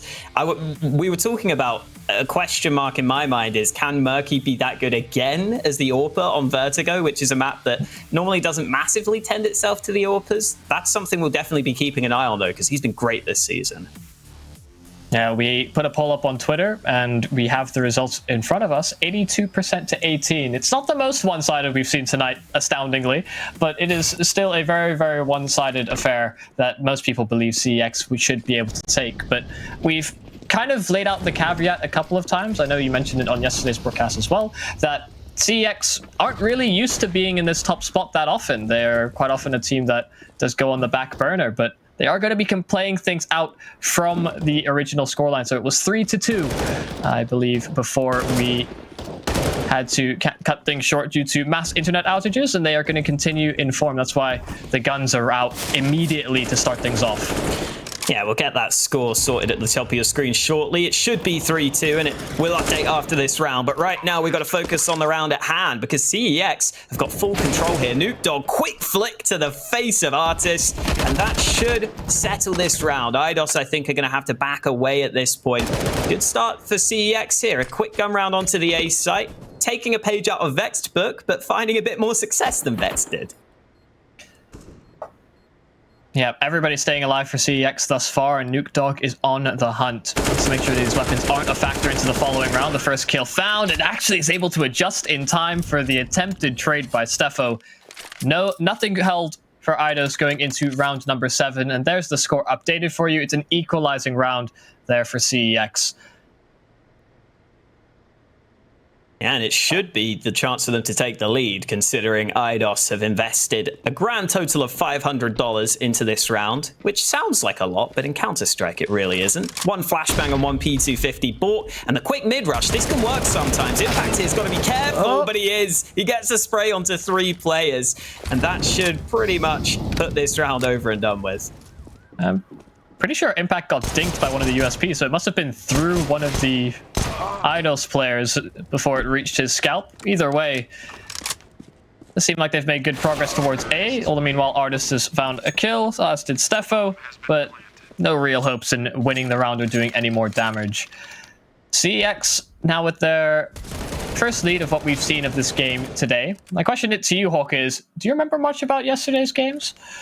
Or yesterday's rounds, rather, played on this particular matchup? Yeah, honestly, I don't remember too much, because there was the technical issues we were trying to sort out, which kind of, I think, overshadowed everything else with all the internet stuff that was going on. And it was only like 2 rounds. Yeah, so. Exactly. I do remember CEX's game earlier, though, again, with just Murky going huge. Nuke Dog was playing on the B side, on their CT side. They looked pretty good on their CT side as well, did CEX. So if they can get some good rounds on the board early on this T half, I think I fancy their chances. We've got Artist out on the AWP, though, and this is a very close range angle for Artist here on this sidewalk. Yeah, as this smoke fades as well, he's going to be really concerned about a player up close to his right-hand side. That's why he keeps going back to check it, but he gets the opportunity but misses the wide open shot. Steffo there to trade one back, but they collapse on this A bomb site. 3 kills in quick succession for CEX. They can get this bomb planted as Giraffe attempts to play around the edge of the smoke, and he's found a gap to play with. Denies the plant as well, so he makes things certainly more interesting here for the remaining IDOS player in Zeth. Can he win the 1 versus 3? The bomb is dropped and exposed, and they don't have smokes to close the gap. Nuke Dog Smoke, doesn't matter. The Molotov flushes him into the open, and Nuke Dog wins the duel. Back-to-back rounds for CEX, and another situation in which Eidos can't really invest too much. Yeah, I think my memories actually come back to me a bit, Yumi. I remember one of the rounds yesterday where Murky got 2 really nice entries onto the A site with the AK, and CEX, I think, did like to go to that A site.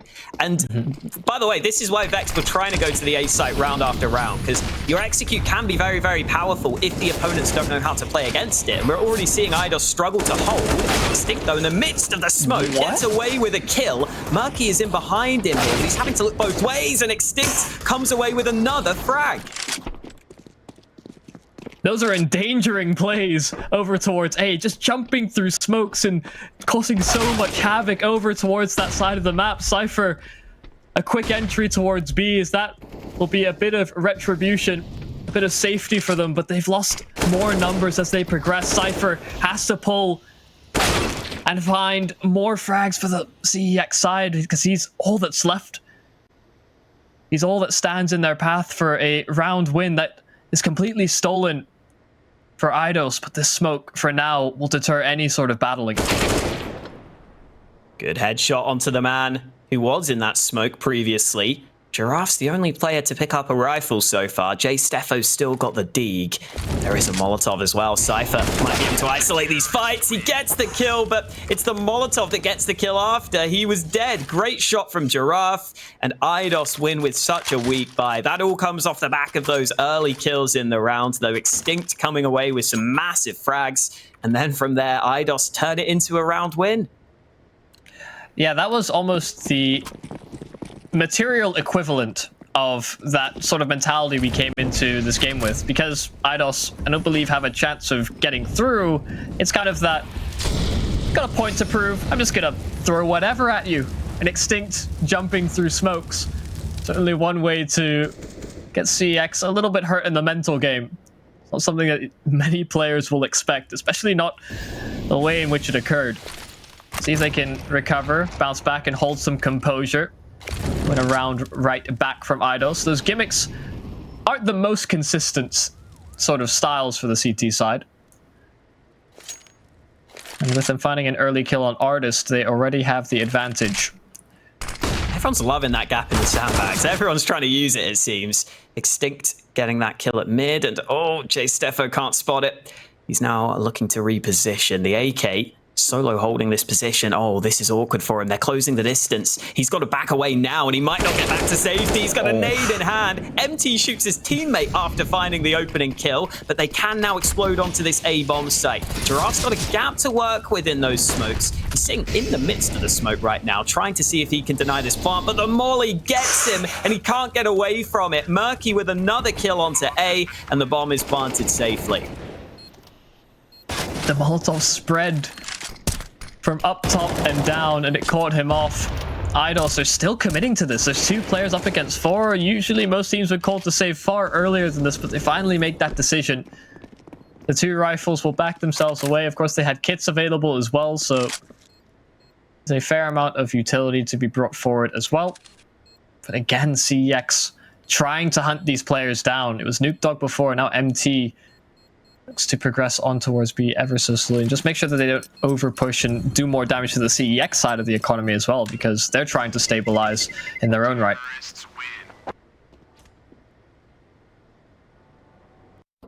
Yeah, so far so good for CEX. Definitely. And with those 2 saved guns, there is a question here for Eidos.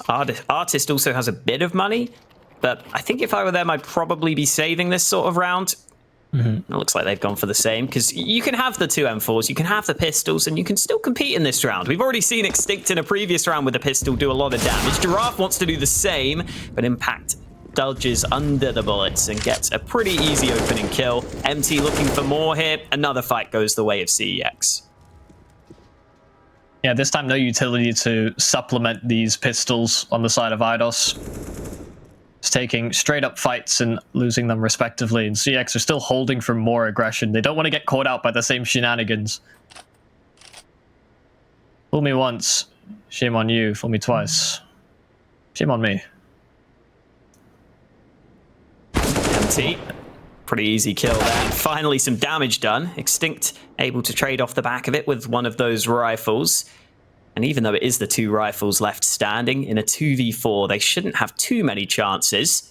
This push could work from Extinct, though. The timing just right. He gets another one, but Murky bangs him right through the wall. And now Zeth is pretty far away from the action over on the B site. All of those players proficient in echolocation, it seems. All of them spamming the exact right spot as he shot those bullets, even with the silencer on. Zeth seems to be going for it. This is an ambitious move through the smoke. Rough spray on Cypher, but he finds the kill nonetheless, but they know exactly where he is, trying to bait out the shots, jiggling all the angles. He knows Murky's on the AWP, and although he lined Nuke Dog up, it's not quite enough to come away with the kill. CEX, another round under their belts, and Eidos, so far, haven't seen any success with the rifles. Double AWP setup on the CT side. I'm still not sure how I feel about this, because when I initially saw these changes, I assumed we wouldn't see too many double AWP setups on Vertigo, but I've seen some teams use them. I think Astralis have used them occasionally, with Dupree taking a second AWP on B, and Zeth has done the exact same thing. His second AWP on the B side of the map nails a shot through the smoke to kick things off in round number 12. Yeah, it seems like he had a small gap to work with, so maybe a smoke by design. Murky is staring at that edge ever tentatively, just hoping for some sort of a repeak. Something to answer back with, and I like this CEX boost. are going for a boost.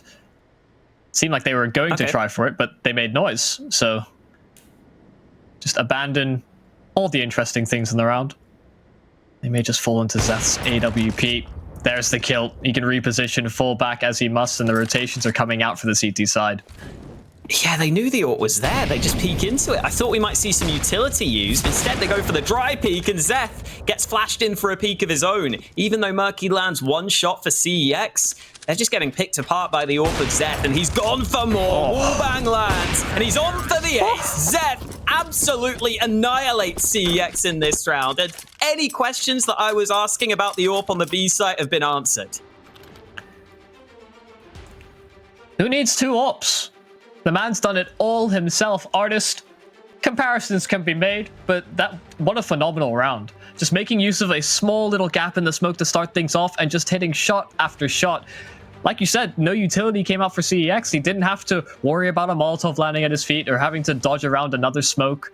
No flashbangs. Just fight after fight because they were confident that Murky was going to hit the shots, which he did, but they were peaking simultaneously. Eidos on that B-bomb site just calling the double peak at just the right time to enable Zeth. A phenomenal round.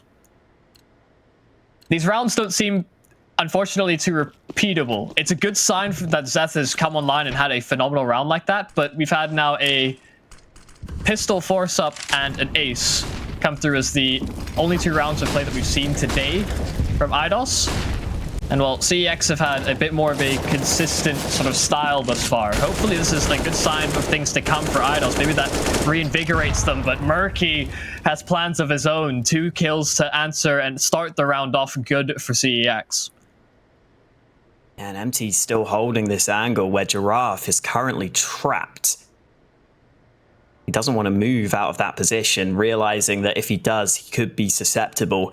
This is where the 2 AWPs could be having some issues in this sort of round. Having to hold across the map solo positions might be tricky, but Artist has got the right angle at mid.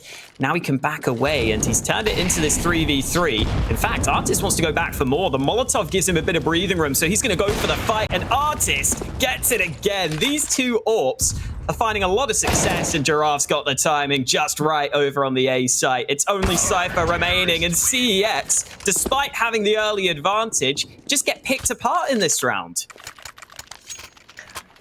Yeah, all that work by Murky for naught. These AWPs are proving a huge nuisance, like you pointed out. I mean, Artist getting those kills in towards middle. It's not just the B-bomb site that's locked down. CEX now have to adapt and change to this new set of investments from the CT side. Maybe this is the answer that Eidos were waiting for. They were never really in a great economic state to afford it before. Now plunging with 2 feet in, they are swimming. Oh, well, there's Murky with a double entry once more. This time he's not refragged. He survives on 8 HP, and they continue pushing forward. it's a bombardment on the A site, and although Zeth gets one, has to back away because there's surely no way he comes away with a win here. Oh, he might not even get to save. He's been trapped in the corner. P250 out. Okay, they're not going to clear it. Maybe could have thought about the knife kill, but the P250 tap to the head will do the trick. Zeth continues to hang around, maybe a bit unnecessary at this point. I think saving the AWP has got to be the call. And those are those entries from Murky I was talking about. I said that yesterday we saw a round where Murky was able to get 2 entries onto the A site, and it made all the difference. And he's really doing a lot of damage with that AK as well, which is great to see. Murky's just been magnificent for this CEX squad. I think he's been the main reason why they've been able to get up to this top spot, just his level of performance, and it's continuing here. Yeah, doesn't seem like it matters what weapon you give him either, because he's proficient on the AWP. We're seeing some very high-level entries on the AK as well. He just knows how to kill people, it seems, on in Counter-Strike. He's proficient in every element, but it does come down to that reliance. Is there anything that they can do to shut Murky down? Because even if you do that, there are other players on the side of CEX that can put up the numbers. Murky once again going for this heavy aggro style, and Stefo's been burnt alive by a Molotov to start things off. Oh, they snuck past as well. I don't know if the CTs are ready for this. There is the scope in from Zeth, so he's ready for the angle. And now Giraffe has got the flank, but Nuke Dog's ready for it. Quick kill up close on the AWP, back into a 3v3. But as CEX back away here, they will have been heard. So IDOS are already rotating over. Yeah, it seems to be a slow approach from Artist on the retake of that B bomb site, because they don't know if there's someone lingering or taking control here on the CEX side. He's clearing out so many angles that may be unnecessarily checked, and oh, Nuke Dog actually through the edge of the wall. The refrag with the AWP, still equal numbers thus far. Zeth, that smoke is tantalizing. He's moving forward through it. He catches his teammate off guard. Nuke Dog misses the shots with the AWP. It's so awkward on the B bomb site, but the Tech-9 is out, and he's finding the headshot angles. Nuke Dog just barely pulls it away. What is happening on B? Oh, damn. That was a very close one. Neither team too comfortable with that situation, but Nuke Dog whips out the Tech-9. Nice to have that in your back pocket now as an AWPer after the buff, and it comes away for CEX. They take a 9-6 lead at the half. Good work overall from the CEX side of things, but this is still a game that could go either way. I think CEX have showed us that they're the better team overall so far, just slightly edging this half, but IDOS have definitely showed us some signs of success. We saw that round from Zeth on the AWP. We've seen some individual plays, so this is a team you can't count out right now. Yeah, it's the crazy plays from IDOS I think are giving them these edges in the rounds almost. It's the unexpected play, like Zeth jumping through a smoke with a P250. We had Extinct jumping through a smoke with a Deagle.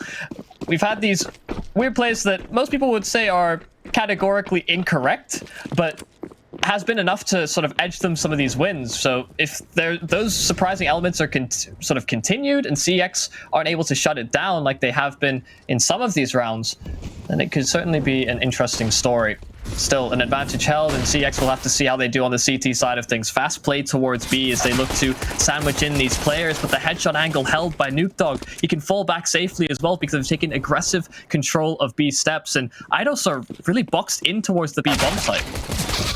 Good kills from Zeth. I was going to say kill single, but it ends up being 2 kills plural on that position. Murky and MT striking back for CEX, but it may be too late because the bomb's about to be planted and the kit has been dropped miles away from the B site. So they're not going to be able to get that back. It all comes down to this, and Murky quickly removed from the round. It's MT with another kill. He's got one more man to find, but Zeth is playing close behind the box. MT taps the bomb, but he's not aware. He's not ready, and he is a dead man. Good positioning from Zeth, and a good bit of BM as the cherry on top of the cake. Yeah, the edge of his screen not quite covered by 4-3, as I'm somewhat aware that he plays. CEX, it's a commendable effort. They don't have the numbers really going in, so it's 2 players against the 3. But IDOS just did such a good job of dealing with those aggressive B steps presence from the CT side. If they weren't able to do that, they would have been slowly strangleholded into the site. able to dodge that bullet, and so CEX are on the back burner. This USP is a singular P250 invested into this round as well. They're choosing the right site to stack. They've shown a bit of presence in towards middle, but now A is the focal point, and they are all sitting inside that smoke. That spam could have been so worthwhile, but they're just gunning them down at a distance, making use of the superior weapons, and a flawless eco round from Eidos. No surprises there. A team that is capable of having rounds like that. They just group themselves up, play the numbers game, use the advantage. Again, focal points are always on these gun rounds, and CEX, they have proven the better side when it's come to these investments, but it's about whether they can replicate that same level of individual contribution on the CT side of things. Yeah, and in this round, they've got 4 FAMASs on that CT side, so it might be a bit more difficult for the individual contribution to come through. They've focused on getting the nades rather than the weaponry. We'll see how that pans out for them, because Murky, we said earlier, is capable with any weapon, it seems, and that has continued to be the case. He gets the opening kill of the round with the FAMAS, and the Eidos side also only have MAC-10s on a couple of players. They've also got a Galil in the mix, so as they move into this A-bomb site, it could be hard for them to win some of these longer range fights. Oh, good nade onto Giraffe as well. He's tagged down low. Oh, the secondary nade from Cypher finishes things off. The utility coming in swimmingly for the CEX side. The bomb getting planted. MT is holding for the cross. They know this planter has to move, try and get into a post plant, and they are slowly suffocating the A site. Eidos not able to get into good post plant positions. CEX retake perfectly. All 5 players will stay alive, and they're just looking around for weapons just to make sure that they get the most out of the round for the round to follow. Yeah, for a second there, Impact took the Galil instead of the FAMAS. Oh, someone has taken the Galil at the end. I don't know which of those weapons I'd personally prefer. I've never really had to make the decision between Galil and FAMAS. But good round overall for CEX. I think Eidos, if they could have got 1 or 2 kills there, would have been okay with that round, because just getting the bomb plant keeps their money strong. However, with CEX surviving with all 5 players, that means that the CT economy can be bolstered a bit. So a lot on the line here in this one for Eidos. All their money invested. They've got the AWP for Artist. They've got the full guns. And Jace Defo has got a lot of early damage on him from those nades. I mean, these are the same nades that we saw Endpoint use on their CT side, just putting smokes down, deploying utility. Eidos just run through it. It's again that sort of overzealous play that has allowed them some of these rounds on their CT side, respectively. But talk about over pushing. Impact's been taken down over at the B side of things, which causes the rotation from CEX. Was he behind the smoke? Did he not push? Was he just holding his position? That seems kind of ridiculous. I don't know how Artist got that kill, but either way, it's turned into the 4 versus 4. Nuke Dog, again, as that B-site anchor we were talking about, has been pretty good in the past, but Eidos might be splitting onto this B-site. This is that boost they were going for. You can boost up behind this new little wood position, and then Zeth can quickly pop up and look for some kills onto the site, but they cancel it again. I don't know if they made notice. Yeah, last time it was CEX who cancelled it, so both teams have thought second about using that boost, because who needs it? Giraffe comes in with a double kill on the flank, and, well, Artist seals in the round. A 9th for Eidos. Who needs gimmicks? Just go in and kill everybody. Yeah, I saw that dead body, by the way, that the CT was holding behind the little generator thing. So Artist must have just banged him through the smoke, I think. I can't think of any other reason. I take it all back. I sort of semi-flamed Impact. Like, oh, he's over-pushing. Probably wasn't. Yeah, just based on the body's position. Yeah, he was just behind the generator. There's not a chance. Well, Murky's got that AWP out on the CT side. I was saying earlier how much impact he's had with that gun on this very map in the past. Currently, Murky playing mid with the AWP. We mostly saw him on the A side of the map in CEX's previous win on Vertigo, but he's switching up his positioning in this round. And as it stands, Eidos are grouping up around this A-bomb site. I'm surprised CEX have stuck with 2B, considering they've pushed down the stairs. They're leaving A pretty vulnerable, but what a shot from MT. Oh, just a small glimmer, and his head's taken off. Now the utility will force MT out of position. He's called for reinforcements at the very least on the CT side of things. Cypher there to prevent the plant. The Molotov will delay. It doesn't actually spread onto the planter, so it does actually mean that the bomb can get planted, but it does mean that Giraffe does go down without a fight. Still a firm numbers advantage held by CEX, and they have Impact on this flank. They do have a kit available on Impact. But being that he's the flanking player, he does need to accelerate things, as this makes things a little bit more awkward, but they find the kills anyway.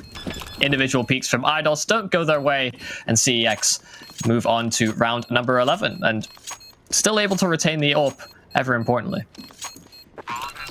And you see again the importance of trying to bait out some of the CT nades before you hit that A site, because even though the Molotov somehow didn't spread fully to the site for some reason, it did force Giraffe to plant in the open. So once those smokes faded, Murky got that kill. Then they're up to a 2-man lead on that retake. And at that point, as long as the CTs have a few more nades available, maybe 1 or 2 smokes to cut off positions, they're going to be in very good shape. And CX have now got themselves back in control on this CT side.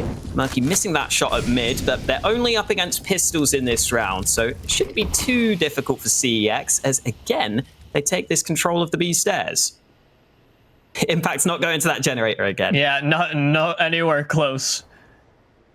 Doesn't want to get spammed again. Not quite interested in that same position we saw Surreal take up multiple times around the railing. He's still getting shot through the edge of smokes.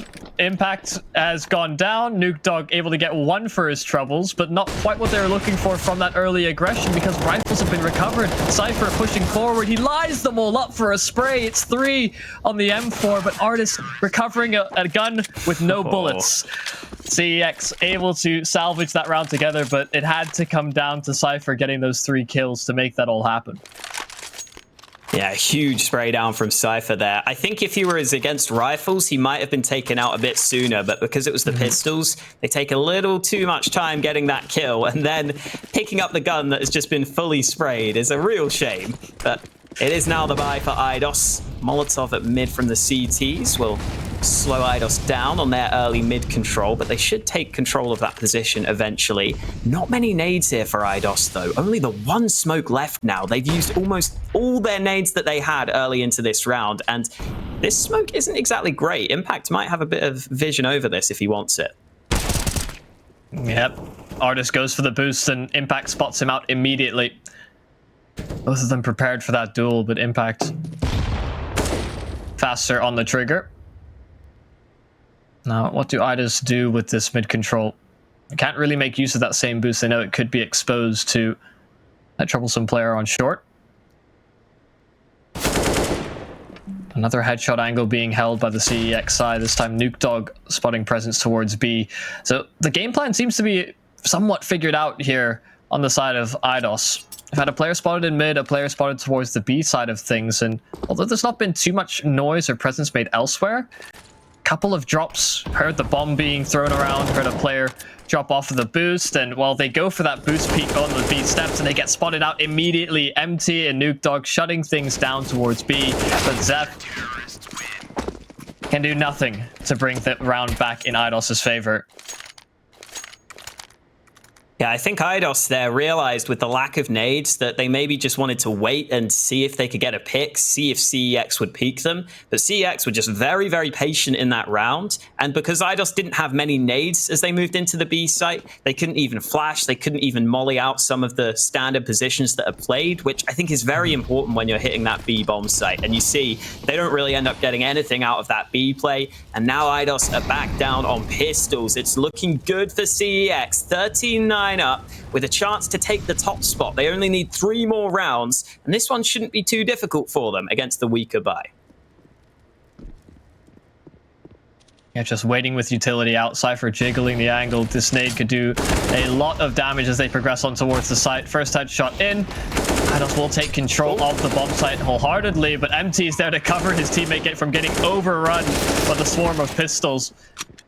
Artist, a whole lot on his plate. Tech 9 in hand. 4 players to find. Jiggling the angles. Not going to find anything. A 14th for CEX. Yeah, I might have liked Eidos to buy 1 or 2 smokes there. They had a couple of flashes, which worked pretty well to close the distance, but not having smokes means that you're basically relying on getting those kills onto the site instantly. Zeth's bought an SG. Okay.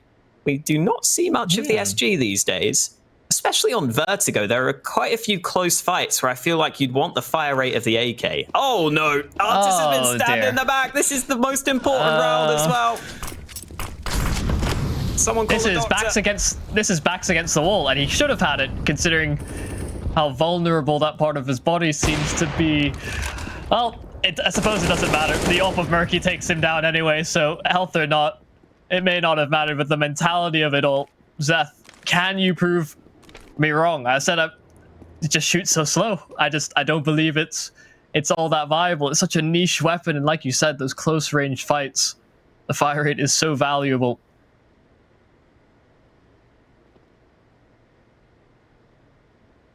Oh, Nuke Dog has got a good position, even if Murky misses his shot. There's the missed shot, but Nuke Dog is behind him. Quick kill onto one, and the second on the follow-up. That's what we were talking about with Nuke Dog. He seems to know all the positions, all the angles on the B-bomb site, and yet again, he comes away with a double kill on the hold. The SG not having much of an impact. Didn't seem to have the chance to have the impact in that round, to be fair to him, but 15-9 now. CEX 1 round away from victory and first place in the regular season in this prep.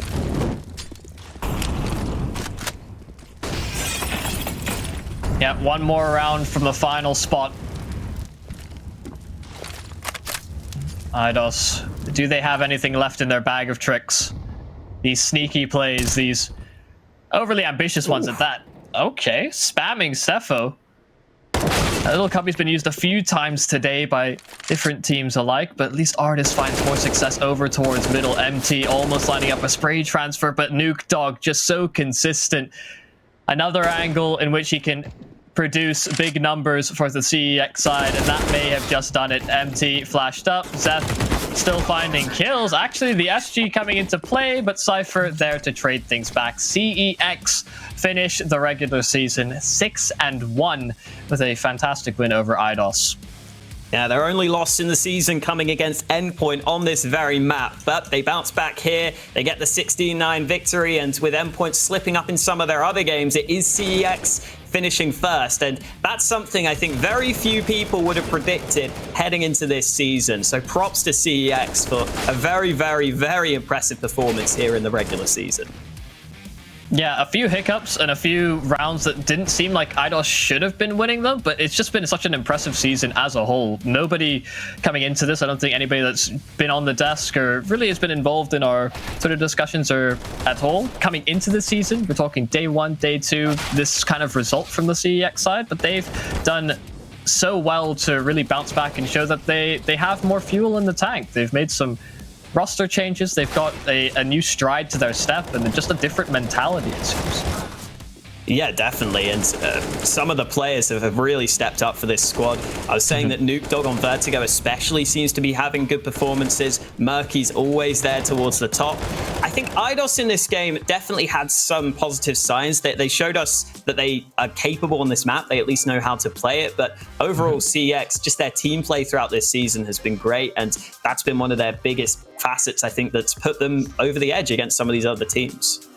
Well, we've got actually an interview. I think we have Nuke Dog on the line to see how he's feeling after just such a dominant display. And although there were some weird rounds, he, I imagine, is quite happy. How are you doing, Nuke Dog? Yeah, I'm doing quite well. Can you guys hear me? Yes, we can hear you. Yes, okay, cool. Doing really well. Teams bounced back from our previous game today in the ECA season. So it was nice to be actually on form like we should be. In terms of like this whole team, for me, coming away from the end of 2019 to form this project to what I call Project 2020, and then bringing in Murky and Matt, and then picking up Cypher and Impact, to have this group now, and especially with Emperor, we've just meshed from the start, and it's been such a great experience for me. It's been difficult because I've now taken up the role as IGL, and every single day I'm learning, and every single day I'm getting yelled at by Emperor to step up my game, and he's really, really pushing me every single day, and that's what I need, because prior to that I didn't have that like push. I didn't have someone making me really push myself to the limit, and really, in all honesty, this team wouldn't be where it is if it wasn't for Emperor. The amount of effort he's put in and how he's molded me to where I am now, and to continue to mold me, I can only be grateful for everything he's done for me. So that's really excellent. I actually want to kind of dig a little deeper.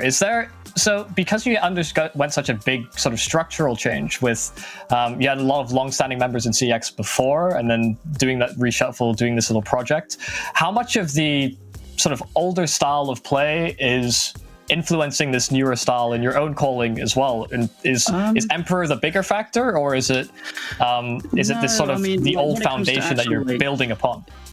Yeah, because a lot of people would typically come away and go, well, Emperor's probably one making all the most of the shots in these sort of scenarios, where it's actually mainly me, because we play like our games as if you were at LAN, or a LAN settings, for example. So Emperor can't talk unless it's in those freeze time moments. I've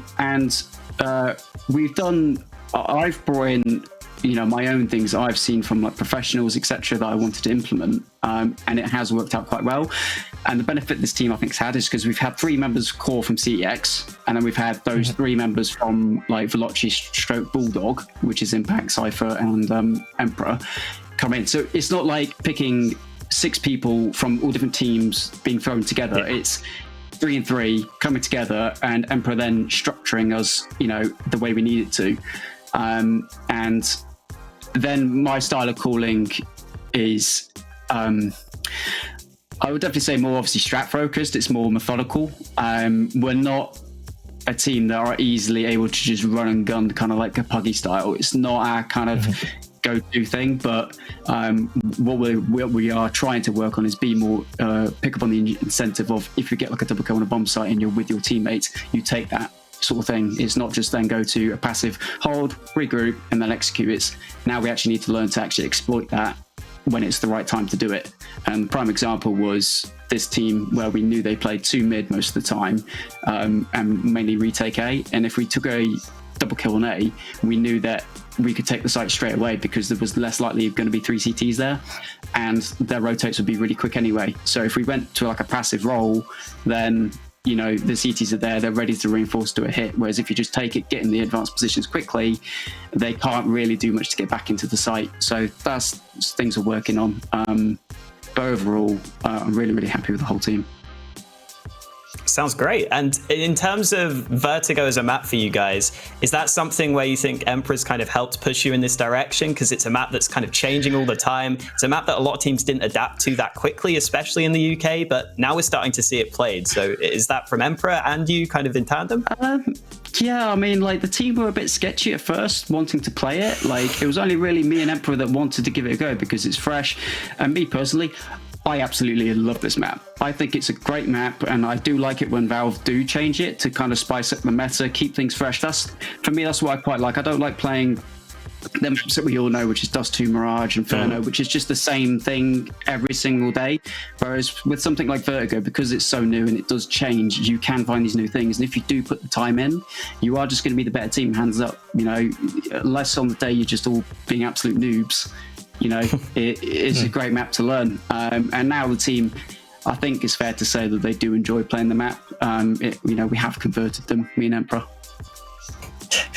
I can't imagine the easy ones to convince either. I know Cypher in particular is he likes his style of play, and Vertigo doesn't always fit that style of play. He's a bit like a Jack Russell sort of thing in the team, where it's like, I'll put him into these sort of roles, and for example, I put him towards the B side and Vertigo on the T side, and on some prep games, for example, I will let him be more aggressive in terms of the way he likes to play, just to give him a chance to figure out when is the right time to push, when is the right time to play more passive. And literally in some prep games, he'll get like an inch kill and he'll be just off onto the bomb site, and I'm like, hey, wait, and he just gets clotheslined, and I'm like, for crying out loud. But he's a great teammate. He's got a lot to learn, and to be honest, the team do bully him quite a lot in a banter way. because it's just Kai. But he's a really great player. Yeah, I imagine it's almost an homage to, or in parody with, say, like a little brother kind of. Oh, you're picking on you, but you're still you're still brother in arms. Called him like the little house pet of the team. You know, he's like just that little like Jack Russell that sits in the corner, goes yaps and goes Barnes. It's like, okay, Kai, good for you. I've heard a lot worse from the UK scene, so that's not so bad. Quickly as well, on this new version of Vertigo, I'm interested in hearing your thoughts on if it's CT or T-sided, because a lot of people thought it would become much more T-sided once they saw the changes initially, but I don't know if I'm really seeing that in the actual games. Yeah, I mean, it's really down to the preparation of the teams, I think, both CT and T-side in terms of what your plans are. Me personally, we know that I think it is more T-sided if you don't play mid correctly. Mid is very, very important now in this version of Vertigo, because as soon as you lose that, like, I mean, prime example, you watch that game where they would literally be able to B-split from you straight away, and there'll be some times where the communication's not coming to me on the site as the anchor quick enough, and then I'm slowly snapping to window because and they're already there, sort of thing. So it's so easy to lose that bomb site within the snap of your fingers.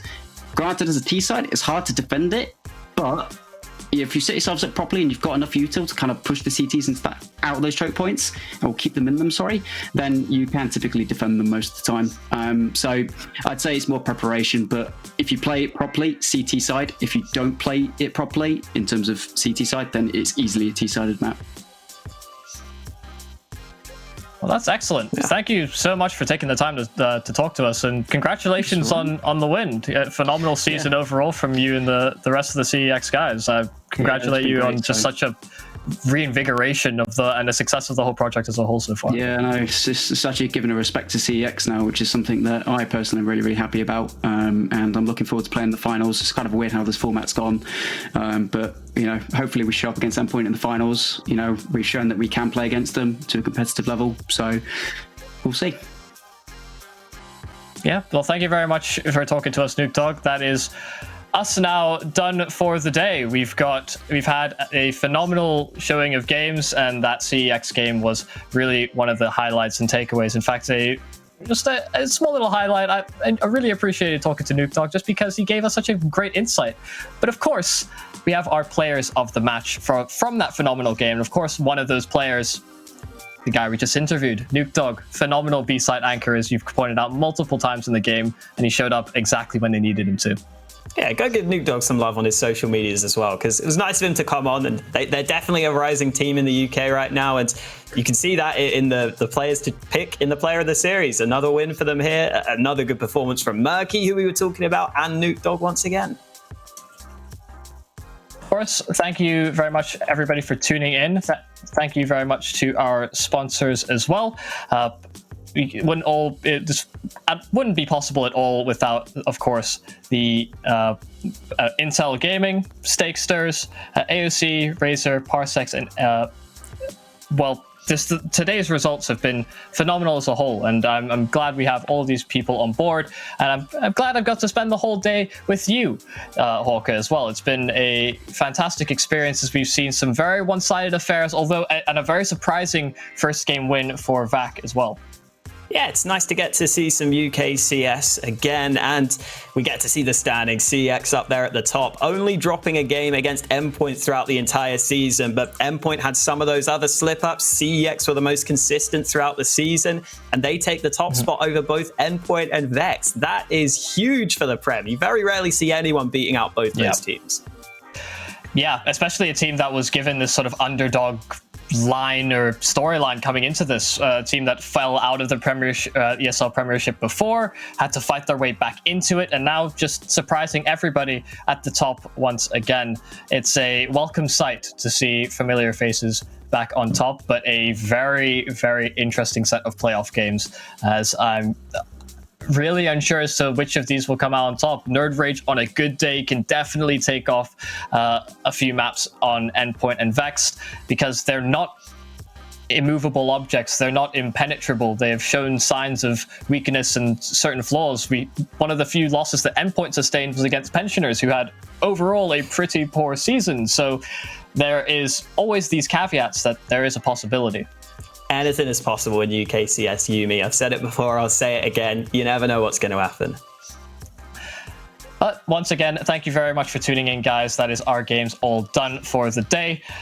Again, shout out to our sponsors over at Intel, AOC Gaming, Stakesters, Razer, and Parsecs. Of course, this whole thing is powered by Intel.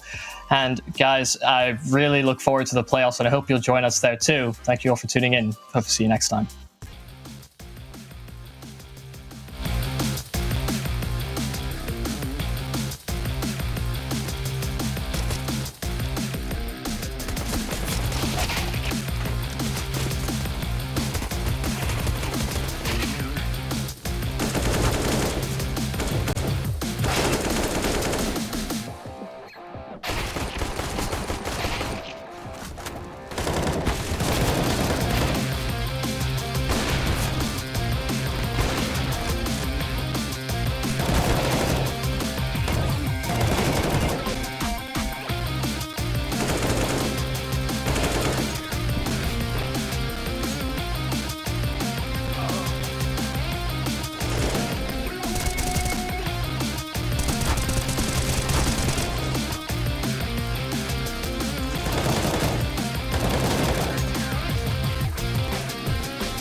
That's why you don't with the big dog. Now listen here, you tired of spanking your mates week in, week out? Come on, this sad little loser online from Albuquerque, New Mexico, without any rewards other than glory? Try Stakester now. Start using your legendary skills and making some real motherfucking money. Go on. Press it.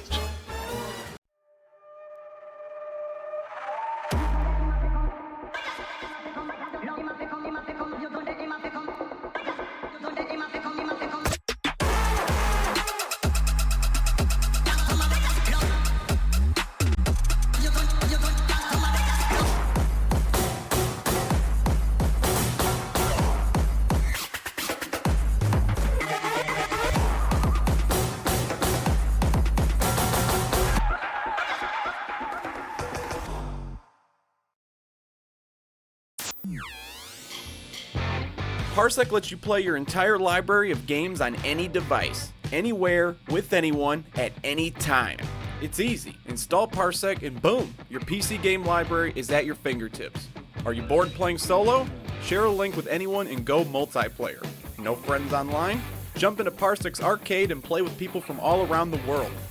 Parsec's available for most things with screens. Download now.